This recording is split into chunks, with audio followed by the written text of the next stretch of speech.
बोले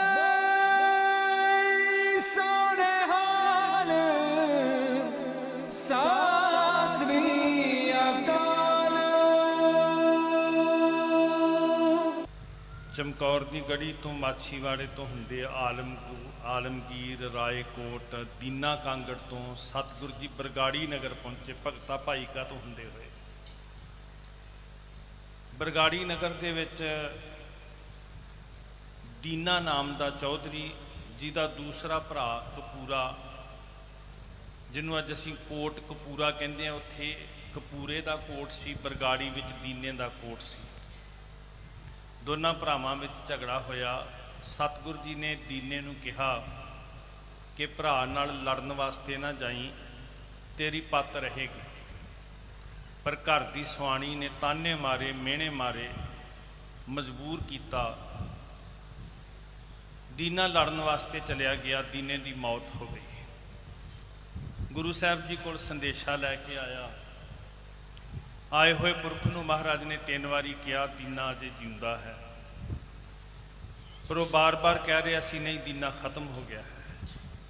ਮਹਾਰਾਜ ਸੱਚੇ ਪਾਤਸ਼ਾਹ ਕਹਿਣ ਲੱਗੇ ਭਲਿਆ ਬਚਨ ਮੰਨਦਾ ਤੇ ਦੀਨੇ ਦੀ ਰੂਹ ਅਜੇ ਤੱਕ ਸਾਡੀ ਮੁੱਠੀ ਦੇ ਅੰਦਰ ਸੀ, ਉਹ ਜੀਵਤ ਹੀ ਸੀ, ਤੂੰ ਮੰਨਣ ਵਾਸਤੇ ਤਿਆਰ ਨਹੀਂ। ਇੱਥੋਂ ਤੱਕ ਬਚਨ ਕੱਲ੍ਹ ਆਪ ਜੀ ਨੇ ਸੁਣੇ ਸੀ।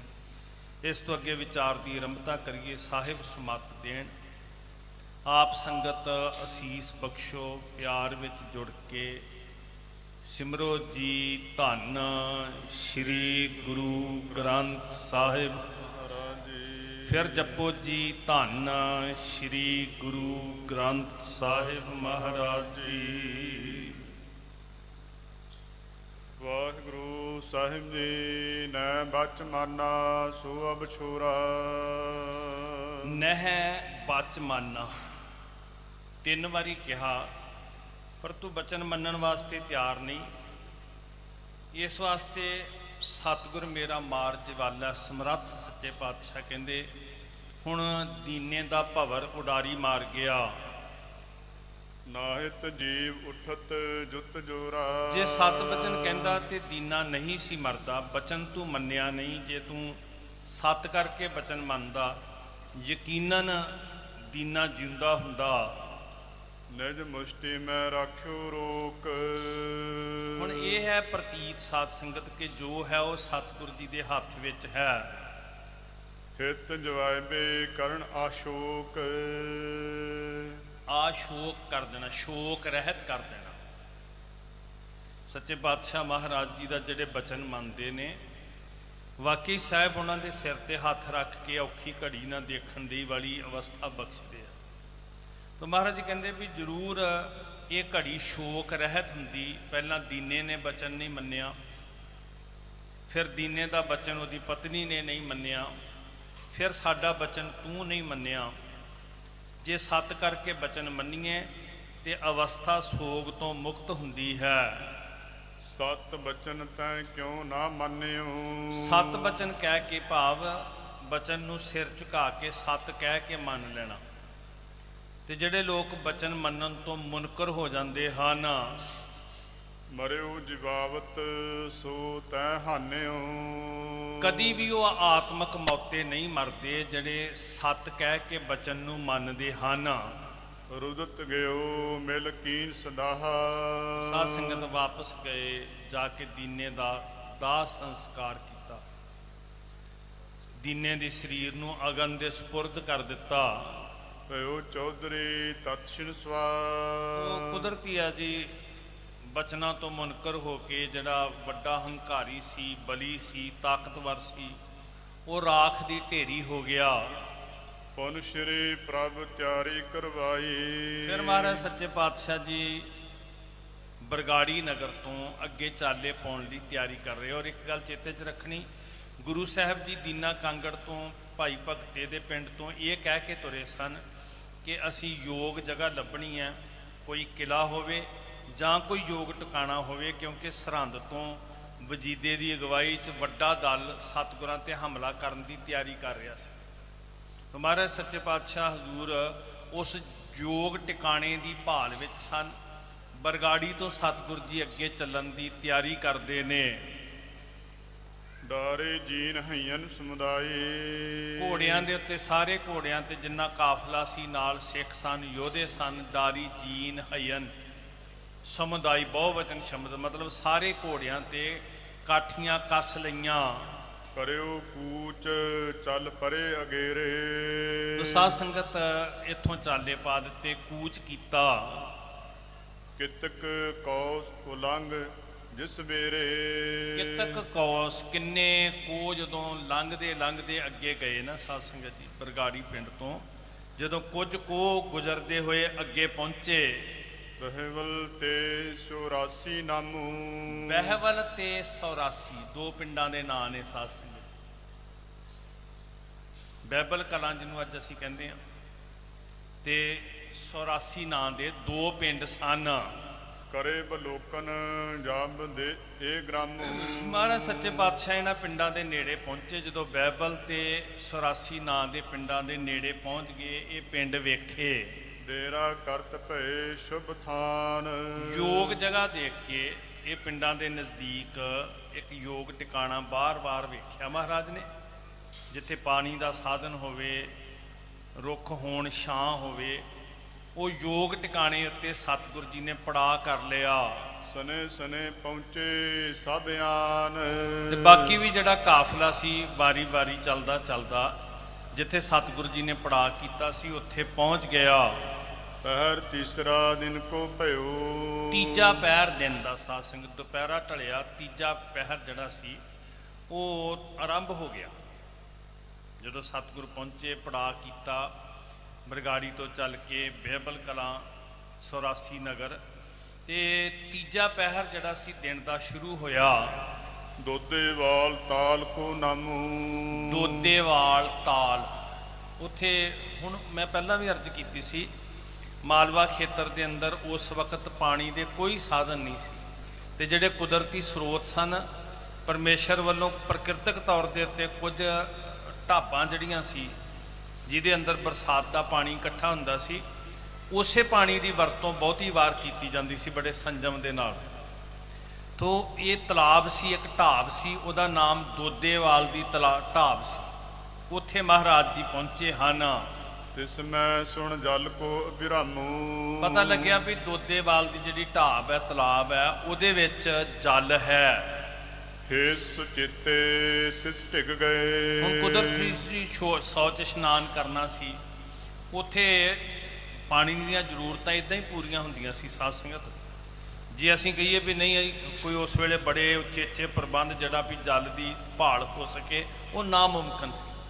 ਤੋ ਜਿੱਥੇ ਵੀ ਕਿਤੇ ਢਾਬ ਆਉਂਦੀ ਸੀ, ਤਲਾਬ ਆਉਂਦਾ ਸੀ, ਉੱਥੇ ਇਸ਼ਨਾਨ ਪਾਨ ਕੀਤਾ ਜਾਂਦਾ ਸੀ। 100 ਇਸ਼ਨਾਨ ਤਹਾਂ ਕਰ ਲਏ। ਉੱਥੇ ਗੁਰੂ ਪਾਤਸ਼ਾਹ ਹਜ਼ੂਰ ਨੇ 100 ਚ ਇਸ਼ਨਾਨ ਕੀਤਾ, ਵੀ ਇਸ਼ਨਾਨ ਪਾਨ ਕੀਤਾ। ਏਕ ਸ਼ਹੀਦ ਤੁਰਕ ਤਬ ਆਵਾ। ਸ਼ਹੀਦ ਸ਼ਬਦ ਦਾ ਅਰਥ ਹੈ ਚੰਗੀ ਆਤਮਾ, ਕੋਈ ਨੇਕ ਆਤਮਾ, ਚੰਗੀ ਰੂਹ। ਉਸ ਵਕਤ ਸੱਚੇ ਪਾਤਸ਼ਾਹ ਮਹਾਰਾਜ ਜੀ ਨੂੰ ਆ ਕੇ ਮਿਲੀ ਹੈ, ਜਿਹੜਾ ਕੋਈ ਇਸਲਾਮ ਦੇ ਅੰਦਰ ਜਨਮਿਆ ਸੀ, ਕੋਈ ਭਲੀ ਆਤਮਾ। ਵੇਖੋ, ਜ਼ਰੂਰੀ ਨਹੀਂ ਕਿ ਮਨੁੱਖੀ ਸਰੀਰ ਵਾਲਿਆਂ ਦਾ ਹੀ ਗੁਰੂ ਨਾਲ ਮਿਲਾਪ ਹੋਇਆ। ਇੱਕ ਗੱਲ ਧਿਆਨ 'ਚ ਰੱਖ ਲੈਣੀ, ਗੁਰੂ ਸਾਹਿਬ ਜੀ ਦੇ ਮਿਲਾਪ ਦੇ ਵਿੱਚ ਉਹ ਰੂਹਾਂ ਵੀ ਆਈਆਂ ਜਿਨ੍ਹਾਂ ਨੂੰ ਕਿਸੇ ਨੂੰ ਪਸ਼ੂ ਦਾ ਸਰੀਰ ਮਿਲਿਆ ਸੀ, ਕਿਸੇ ਨੂੰ ਪੰਛੀ ਦਾ ਸਰੀਰ ਮਿਲਿਆ ਸੀ। ਅਸੀਂ ਸਾਖੀ ਸੁਣਦੇ ਹਾਂ ਕਿ ਗੁਰੂ ਸਾਹਿਬ ਜੀ ਦੇ ਕੋਲ ਰਿਛ ਦੇ ਸਰੀਰ ਧਾਰਨ ਵਾਲੀਆਂ ਰੂਹਾਂ ਵੀ ਆਈਆਂ, ਤਿੱਤਰ ਦਾ ਸਰੀਰ ਜਿਨ੍ਹਾਂ ਨੇ ਧਾਰਿਆ ਸੀ ਉਹ ਰੂਹਾਂ ਵੀ। ਸੰਬੰਧ ਤੇ ਸੰਜੋਗ ਤੇ ਕੋਈ ਪੂਰਬਲੇ ਸੀ ਨਾ ਜੀ, ਤੇ ਉਹ ਰੂਹ ਕਿਸ ਸਰੀਰ ਵਿੱਚ ਹੈ ਇਹਦੇ ਨਾਲ ਕੋਈ ਫਰਕ ਨਹੀਂ ਪੈਂਦਾ। ਕੁਝ ਹੋਰ ਰੂਹਾਂ ਵੀ ਆਈਆਂ ਜਿਨ੍ਹਾਂ ਨੇ ਸਰੀਰ ਹੀ ਨਹੀਂ ਸੀ ਧਾਰਨ ਕੀਤਾ ਹੋਇਆ। ਸੋ ਇਹ ਕੋਈ ਭਲੀ ਨੇਕ ਰੂਹ ਸੀ, ਤੁਰਕਾਂ ਦੇ ਘਰ ਦੇ ਵਿੱਚ ਇਹਦਾ ਜਨਮ ਸੀ। ਸੱਚੇ ਪਾਤਸ਼ਾਹ ਜੀ ਨੂੰ ਉਹ ਦਾਦੂਵਾਲ ਦੇ ਤਲਾਬ ਤੇ ਇਹ ਆਤਮਾ ਦਾ ਮੇਲ ਹੋਇਆ। ਸ਼ਮਸ ਸੇਤ ਸਿੱਤੈ ਪਹਿਰਾਵਾ। ਚਿੱਟਾ ਹੀ ਪਹਿਰਾਵਾ ਸੀ ਤੇ ਦੁੱਧ ਚਿੱਟੀ ਲੰਬੀ ਦਾੜੀ ਸੀ ਇਹਦੀ। ਜਦੋਂ ਇਹ ਨਿਰਮਲ ਆਤਮਾ, ਪਵਿੱਤਰ ਰੂਹ ਗੁਰੂ ਸਾਹਿਬ ਜੀ ਦੇ ਦੀਦਾਰ ਵਾਸਤੇ ਆਈ, ਤੇ ਬੜਾ ਉਜਲਾ, ਨਿਰਮਲ, ਬੜਾ ਪ੍ਰਭਾਵਸ਼ਾਲੀ ਦਿੱਖ ਜਿਹੜੀ ਸੀ ਨਾ ਉਹ ਨਜ਼ਰੀ ਪੈਂਦੀ ਸੀ। ਸਫੇਦ ਦੁੱਧ ਵਰਗਾ ਦਾੜਾ, ਤੇ ਦੁੱਧ ਚਿੱਟਾ ਪਹਿਰਾਵਾ ਪਹਿਨਿਆ ਸੀ। ਸਿਰਸ ਤਰੋਵਰ ਦੀਰਘ ਖਰਿਓ। ਸਿਰਸ ਦਾ ਅਰਥ ਹੁੰਦਾ ਹੈ ਇੱਕ ਸਰੀਂ ਦਾ ਰੁੱਖ, ਸਾਧ ਸੰਗਤ। ਇਹ ਵੱਡਾ ਦੀਰਘ ਰੁੱਖ ਖੜਾ ਸੀ, ਸਰੀਂ ਦਾ ਇੱਕ ਬਹੁਤ ਵੱਡਾ ਬ੍ਰਿਕਸ਼ ਖੜਾ ਸੀ, ਰੁੱਖ ਖੜਾ ਸੀ। ਚਰੰਕਾਲ ਤੇ ਬਾਸਾ ਕਰਿਓ। ਇਸ ਆਤਮਾ ਨੇ ਦੱਸਿਆ ਕਿ ਇਸ ਸਰੀਂ ਦੇ ਰੁੱਖ ਹੇਠਾਂ ਮੇਰਾ ਬਹੁਤ ਲੰਬੇ ਸਮੇਂ ਤੋਂ ਵਸ ਹੈ। हे ਸੱਚੇ ਪਾਤਸ਼ਾਹ, ਮੈਂ ਤੁਹਾਡੇ ਦੀਦ ਦੀ ਭੁੱਖ ਵਾਸਤੇ ਬੈਠਾ ਸੀ। ਮੁਸਲਮਾਨ ਆਤਮਾ ਹੈ। ਮਹਾਰਾਜ ਜੀ, ਮੈਂ ਤੁਹਾਡੇ ਦੀਦਾਰਿਆਂ ਦੀ ਲਾਲਸਾ ਵਿੱਚ ਬੈਠਾ ਸੀ। ਤਹ ਤੇ ਨਿਕਸ ਗੁਰੂ ਟਿਗ ਆਇਓ। ਸਤਿਗੁਰਾਂ ਦੀ ਚਰਨ ਸ਼ਰਨ ਵਿੱਚ ਸਾਧ ਸੰਗਤ, ਸੁਰ ਅਸੁਰ ਗਣ ਗੰਧਰਵ ਸਭ ਸਤਿਗੁਰ ਜੀ ਦੀ ਸ਼ਰਨ ਵਿੱਚ ਨੇ ਸਾਧ ਸੰਗਤ। ਇਸੇ ਵਾਸਤੇ ਕਿਹਾ ਸੀ, ਸਭ ਤੇ ਵੱਡਾ ਸਤਿਗੁਰ ਨਾਨਕ ਜਿਨ ਕਲ ਰਾਖੀ ਮੇਰੀ। ਸੋ ਇਹ ਗੁਰੂ ਨਾਨਕ ਜੋਤ ਜਦੋਂ ਵਿਚਰ ਰਹੀ ਹੈ ਤੇ ਕੁੱਲ ਕਾਇਨਾਤ ਦਿਸਦੇ ਅਣਦਿਸਦੇ ਜੋ ਵੀ ਤਾਕਤਾਂ ਨੇ ਉਹ ਸਤਿਗੁਰ ਜੀ ਦੀ ਸ਼ਰਨਾਂ ਵਿੱਚ ਜਾਚਕ ਬਣ ਕੇ, ਮੰਗਤੇ ਬਣ ਕੇ ਖੜੇ ਆ ਸਾਧ ਸੰਗਤ।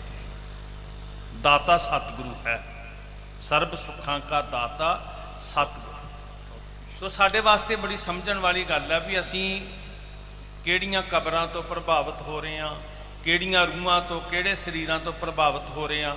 ਸਾਡੇ ਕੋਲ ਤੇ ਸਤਿਗੁਰੂ ਦਾਤਾ ਹੈ ਸਭ ਤੋਂ ਵੱਡਾ, ਜਿਹਦੇ ਚਰਨਾਂ 'ਚ ਸਭ ਮੰਗਤੇ ਬਣ ਕੇ ਖੜੇ ਨੇ। ਤੋ ਇਹ ਨਿਰਮਲ ਆਤਮਾ ਸਰੀਂ ਦੇ ਰੁੱਖ ਹੇਠਾਂ ਵੱਡਾ ਭਾਰੀ ਭਰਕਮ ਰੁੱਖ ਸੀ। ਕਹਿੰਦੇ ਮੈਂ ਇੱਥੇ ਮੇਰਾ ਵਸ ਹੈ ਤੇ ਮੈਂ ਤੁਹਾਡੇ ਦੀਦਾਰਿਆਂ ਦੀ ਤਲਬ ਦੇ ਵਿੱਚ ਬੈਠਾ ਸੀ। ਹਾਥ ਜੋਰ ਪਗ ਸੀਸ ਨਿਵਾਇਓ। ਬੜੇ ਹੀ ਅਦਬ ਦੇ ਨਾਲ ਦਸ਼ਮੇਸ਼ ਪਾਤਸ਼ਾਹ ਜੀ ਦੇ ਸਮਕਸ਼ ਆ ਕੇ ਹੱਥ ਜੋੜ ਕੇ ਇਸ ਪਿਆਰੀ ਆਤਮਾ ਨੇ ਸਿਰ ਝੁਕਾਇਆ। ਤਿਸ ਕੋ ਦੇਖ ਗੁਰੂ ਬਚ ਕੀਆ। ਮਹਾਰਾਜ ਸੱਚੇ ਪਾਤਸ਼ਾਹ ਜੀ ਨੇ ਵੇਖ ਕੇ ਤੇ ਬਚਨ ਕੀਤਾ, ਨਾਂ ਲੈ ਕੇ ਬੁਲਾਇਆ ਸਤਿਗੁਰ ਜੀ ਨੇ ਨਾ। ਜਿਵੇਂ ਬਹੁਤ ਮੁੱਦਤ ਤੋਂ ਇੱਕ ਦੂਸਰੇ ਨੂੰ ਜਾਣਦੇ ਹੋਣ। ਇਹ ਪ੍ਰੇਮ ਰਤੀ ਆਤਮਾ ਜਿਹੜੀ ਸੀ, ਇਹ ਬਹੁਤ ਸ਼ਿੱਦਤ ਨਾਲ, ਬੜੀ ਸ਼ਰਧਾ ਨਾਲ ਆ ਕੇ ਮਿਲੀ ਤੇ ਅੱਗੋਂ ਸੱਚੇ ਪਾਤਸ਼ਾਹ ਜੀ ਨੇ ਵੀ ਬੜਾ ਪਿਆਰ ਸਨੇਹ ਨਾਲ ਇਹਨੂੰ ਬੁਲਾਇਆ। ਰਾਜੀ ਹੈ ਹੁਸੈਨ ਖਾਂ ਮੀਆਂ। ਹੇ ਮੀਆਂ ਹੁਸੈਨ ਖਾਂ, ਰਾਜੀ ਹੈ? ਉਹ ਕਹਿੰਦਾ ਮੈਂ ਦਰਸ਼ਨਾਂ ਦੀ ਤਲਬ 'ਚ ਬੈਠਾ ਸੀ। ਗੁਰਮੁਖੋ, ਮੈਂ ਤਾਂ ਬੇਨਤੀ ਕਰਦਾ ਹੁੰਦਾ ਕਿ ਸਤਿਗੁਰੂ ਜੀ ਐਵੇਂ ਨਹੀਂ ਜਿੱਧਰ ਨੂੰ ਹਾਲਾਤ ਲੈ ਗਏ ਤੇ ਚਲੇ ਗਏ। ਇੱਕ ਇੱਕ ਕਦਮ ਕਿਸੇ ਮਕਸਦ ਲਈ ਪੁੱਟ ਰਹੇ ਨੇ ਪਾਤਸ਼ਾਹ। ਇੱਕ ਇੱਕ ਦ੍ਰਿਸ਼ਟੀ, ਇੱਕ ਇੱਕ ਤੱਕਣੀ ਦੇ ਪਿੱਛੇ ਕੋਈ ਜਨਮਾਂ ਦੇ ਭੇਦ ਛੁਪੇ ਹੋਏ ਆ ਸਾਧ ਸੰਗਤ ਜੀ। ਇੱਕ ਇੱਕ ਮਿਲਾਪ। ਅਸੀਂ ਵੀ ਸਾਰੇ ਐਵੇਂ ਨਹੀਂ ਬੈਠ ਕੇ ਗੁਰੂ ਦੀ ਹਜ਼ੂਰੀ 'ਚ ਆ ਗਏ। ਇਸ ਧਰਤੀ ਦੀ ਧੂੜੀ ਸਾਨੂੰ ਐਵੇਂ ਨਹੀਂ ਮਿਲ ਗਈ ਗੁਰਮੁਖੋ। ਕੋਈ ਕਈ ਵਾਰੀ ਨਾ ਦਿਸਦਾ ਨਹੀਂ ਹੁੰਦਾ, ਪਰ ਪਤਾ ਉਦੋਂ ਲੱਗਦਾ ਜਦੋਂ ਧਰਤੀ 'ਚੋਂ ਬੀਜ ਅੰਕੁਰ ਫੁੱਟਦਾ। ਪਹਿਲਾਂ ਬੀਜ ਨਹੀਂ ਦਿਸਦਾ, ਮਿੱਟੀ 'ਚ ਪਿਆ, ਅਲੋਪ ਹੈ, ਗੁਪਤ ਹੈ। ਪਰ ਜਦੋਂ ਉਹ ਪੌਦਾ ਪ੍ਰਗਟ ਹੁੰਦਾ ਤੇ ਫਿਰ ਪਤਾ ਲੱਗਦਾ ਵੀ ਹਾਂ ਕੋਈ ਬੀਜ ਹੈਗਾ ਸੀ। ਜੇ ਬੀਜ ਹੈਗਾ ਸੀ, ਜਿਹੜਾ ਗੁਪਤ ਸੀ, ਅਲੋਪ ਸੀ, ਉਹਦੇ ਕਰਕੇ ਹੀ ਪੌਦਾ ਪ੍ਰਗਟ ਹੋਇਆ, ਨਹੀਂ ਤੇ ਪੌਦਾ ਅੰਕੁਰ ਕਿੱਥੋਂ ਫੁੱਟਨੇ ਸੀ। ਇਹ ਸਾਨੂੰ ਵੀ ਜਿਹੜੇ ਮਿਲਾਪ ਦੇ ਅੰਕੁਰ ਫੁੱਟੇ ਨੇ ਨਾ, ਪੂਰਵ ਕਰਮ ਅੰਕੁਰ ਜਬ ਪ੍ਰਗਟਿਓ ਭੇਟਿਓ ਪੁਰਖ ਰਸਕ ਬੈਰਾਗੀ।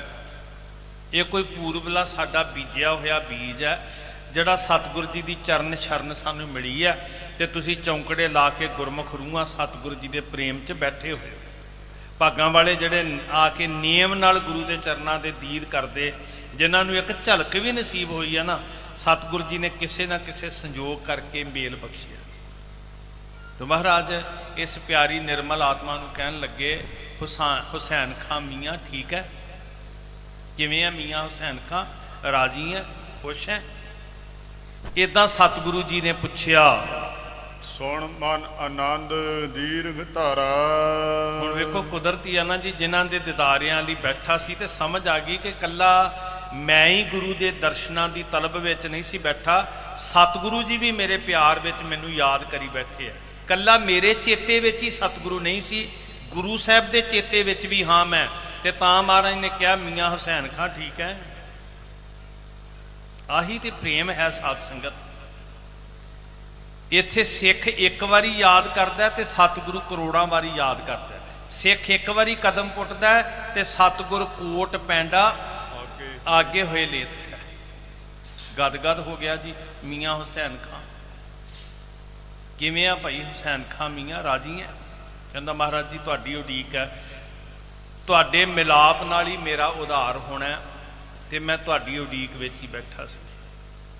ਮੁਕਤ ਭੁਗਤ ਜੁਗਤ ਤੇਰੀ ਸੇਵਾ, ਜਿਸ ਤੂੰ ਆਪ ਕਰਾਏ, ਤਹਾਂ ਬੈਕੁੰਠ ਜਹ ਕੀਰਤਨ ਤੇਰਾ, ਤੂੰ ਆਪੇ ਸ਼ਰਧਾ ਲਾਏ। ਇਹਦੇ ਤੋਂ ਵੱਡਾ ਬੈਕੁੰਠ ਕੀ ਮਿਲਣਾ ਮਹਾਰਾਜ? ਤੁਹਾਡੀ ਸੰਗਤ ਮਿਲੀ, ਤੁਹਾਡੀ ਕੀਰਤੀ ਮਿਲੀ, ਸਤ ਸੰਗ ਮਿਲਿਆ, ਇਹੀ ਮੇਰੀ ਮੁਕਤੀ ਹੈ, ਇਹੀ ਮੇਰੇ ਭੋਗ ਪਦਾਰਥ ਨੇ, ਇਹੀ ਮੇਰੀ ਰੱਬ ਦੀ ਮਿਲਣ ਦੀ ਜੁਗਤੀ ਹੈ ਕਿ ਮੈਨੂੰ ਤੁਹਾਡਾ ਸੰਗ ਮਿਲਿਆ, ਤੁਹਾਡੀ ਸੇਵ ਮਿਲੀ ਹੈ, ਤੁਹਾਡੀ ਕੀਰਤੀ ਮਿਲੀ ਹੈ। ਪਾਤਸ਼ਾਹ ਬੜੀ ਪ੍ਰੇਮ ਦੇ ਵਿੱਚ ਸਤਿਗੁਰੂ ਜੀ ਦੇ ਨਾਲ ਬਾਤਾਂ ਹੋਈਆਂ। ਰਾਜੀ ਆਜ ਵਿਸ਼ਾਲ ਉਚਾਰਾ, ਰਾਜੀ ਆਜ ਵਿਸ਼ਾਲ, ਅੱਜ ਬਹੁਤਾ ਰਾਜੀ ਖੁਸ਼ ਹੈ। ਕਹਿੰਦੇ ਅੱਜ ਖੁਸ਼ੀ ਦਾ ਪਾਰਾਵਾਰ ਕੋਈ ਨਹੀਂ,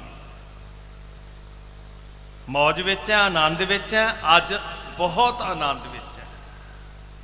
ਦਰਸ਼ਨ ਪਰਸਿਆ ਗੁਰੂ ਕਾ, ਜਨਮ ਮਰਨ ਦੁੱਖ ਜਾਏ। ਉਹ ਤੇ ਛੁੱਟ ਜਾਂਦਾ ਸਾਧ ਸੰਗਤ ਜੀ। ਬਹੁਤ ਪ੍ਰੇਮ ਚ ਮੀਆਂ ਹੁਸੈਨ ਖਾਂ ਸਤਿਗੁਰੂ ਜੀ ਦੇ ਚਰਨਾਂ ਦਾ ਜਿਵੇਂ ਪਤਾ ਨਹੀਂ ਕਿੰਨੀਆਂ ਮੁੱਦਤਾਂ ਤੋਂ ਭਵਰਾ ਹੋਵੇ ਤੇ ਇੱਕਦਮ ਮੁਕਰੰਦ ਮਿਲ ਜਾਂਦਾ ਤੇ ਉਹ ਫਿਰ ਰੱਜ ਰੱਜ ਰਸ ਨੂੰ ਚੂਸਦਾ। ਇਦਾਂ ਚਰਨਾਂ ਕਮਲਾਂ ਦਾ ਭਵਰਾ ਬਣ ਲਿਪਟਿਆ।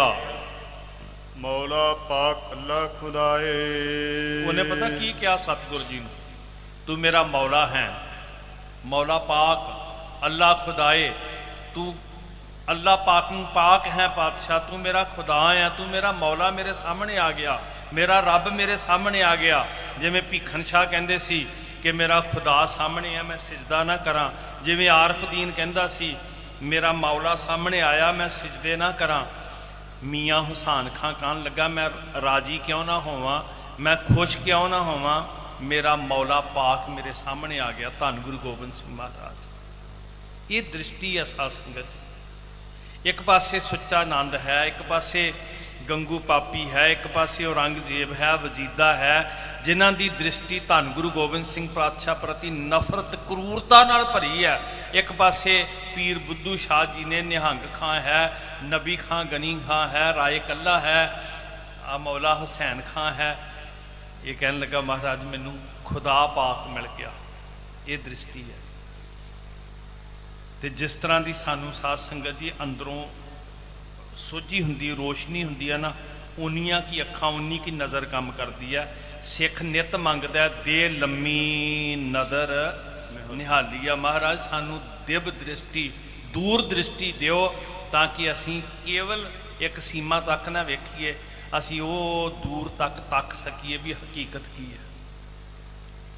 ਮੀਆਂ ਹੁਸੈਨ ਖਾਂ ਬੜੇ ਅਦਬ ਦੇ ਨਾਲ ਸਿਰ ਝੁਕਾ ਕੇ ਬੋਲਦਾ ਹੈ, ਕਰ ਦੀਦਾਰ ਅਧਿਕ ਸੁਖ ਪਾਏ। ਹੇ ਮੌਲਾ, ਹੇ ਖੁਦਾ ਪਾਕ, ਤੇਰੇ ਦੀਦ ਕਰਕੇ ਪ੍ਰਤੱਖ ਰੂਪ ਵਿੱਚ ਅਧਿਕ ਸੁਖ ਪਾਏ। ਮੇਰੇ ਸੁਖ ਦੀ ਕੋਈ ਸੀਮਾ ਨਹੀਂ ਰਹਿ ਗਈ। ਚਰੰਕਾਲ ਕੋ ਚਾਹਤ ਰਹਿਓ, ਮੈਂ ਕਈ ਜਨਮਾਂ ਤੋਂ ਤੁਹਾਡੀ ਚਾਹਤ ਵਿੱਚ ਬੈਠਾ ਹੋਇਆ, ਤੁਹਾਡੇ ਦਰਸ਼ਨਾਂ ਦੀ ਚਾਹਤ ਵਿੱਚ। ਕਈ ਜਨਮਾਂ ਤੋਂ ਮੈਂ ਇਸ ਤਾਂਘ ਵਿੱਚ ਬੈਠਾ। ਵੇਖੋ ਪਤਾ ਨਹੀਂ ਕਿੱਥੇ ਕਿੱਥੇ ਸਿਦਕ ਵਾਲੀਆਂ ਰੂਹਾਂ ਉਡੀਕ ਵਿੱਚ ਬੈਠੀਆਂ, ਜਿਹੜੀਆਂ ਕਹਿੰਦੀਆਂ ਜਨਮ ਤੁਮਾਰੇ ਲੇਖੇ, ਇਹ ਜਨਮ ਤੁਮਾਰੇ ਲੇਖੇ, ਜਨਮ ਤੁਮਾਰੇ ਲੇਖੇ, ਇਹ ਜਨਮ ਤੁਮਾਰੇ ਲੇਖੇ।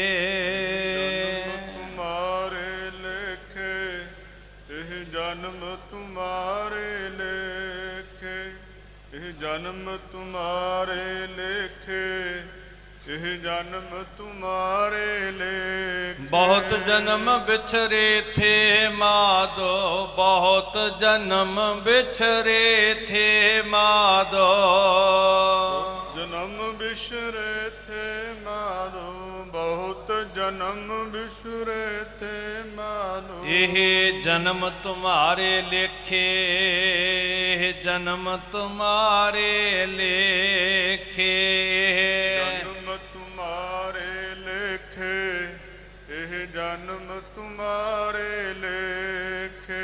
ਚਰੰਕਾਲ ਕੋ ਚਾਹਤ ਰਹਿਓ, ਚਰੰਕਾਲ ਕੋ। ਜਨਮ ਗੁਜ਼ਰ ਗਏ ਪਾਤਸ਼ਾਹ, ਅੱਜ ਸੁਭਾਗ ਮਿਲਿਆ ਤੁਹਾਡੇ ਦੀਦਾਰ ਕਰਨ ਦਾ।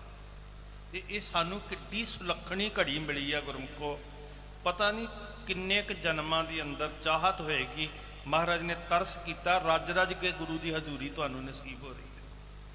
ਉਹਨਾਂ ਨੂੰ ਪੁੱਛ ਕੇ ਵੇਖੀਏ ਜਿਹੜੇ ਦੀਦ ਦੀ ਤਲਬ ਵਿੱਚ ਤਰਸਦੇ, ਕਹਿੰਦੇ ਨੇ ਇੱਕ ਘੜੀ ਨਾ ਮਿਲਤੇ ਤਾਂ ਕਲਯੁਗ ਹੋਤਾ, ਹੁਣ ਕਦ ਮਿਲੀ ਹੈ ਪ੍ਰਿਯ ਤੁਧ ਭਗਵੰਤਾ, ਮੋਹੇ ਰੈਣ ਨਾ ਵਿਹਾਵੈ, ਨੀਂਦ ਨਾ ਆਵੈ, ਬਿਨ ਦੇਖੈ ਗੁਰ ਦਰਬਾਰੇ ਜੀ। ਤੇ ਸਾਨੂੰ ਮਹਾਰਾਜ ਰੋਜ਼ ਤਰਸ ਕਰਕੇ ਗੁਰੂ ਦਰਬਾਰ ਬਖਸ਼ ਰਿਹਾ।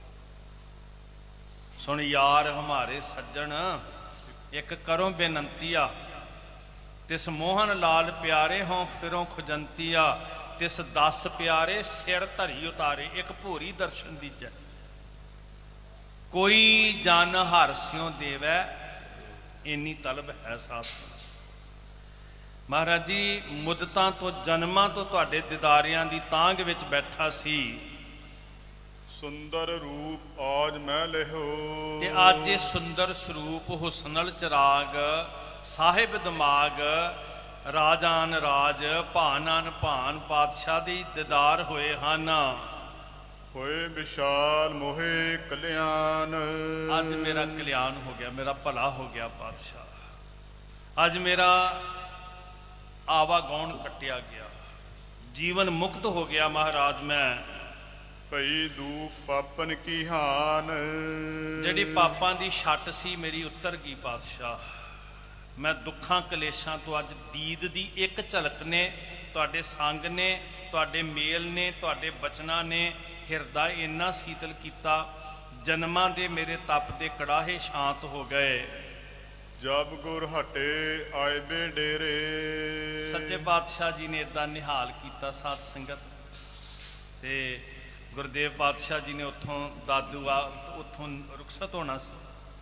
ਤੇ ਜਦੋਂ ਮਹਾਰਾਜ ਸੱਚੇ ਪਾਤਸ਼ਾਹ ਦੋਦੇਵਾਲ ਦੀ ਜਿਹੜੇ ਤਲਾਬ ਸੀ, ਢਾਬ ਸੀ, ਜਦੋਂ ਦਾਤਾ ਜੀ ਆਉਣ ਲੱਗੇ,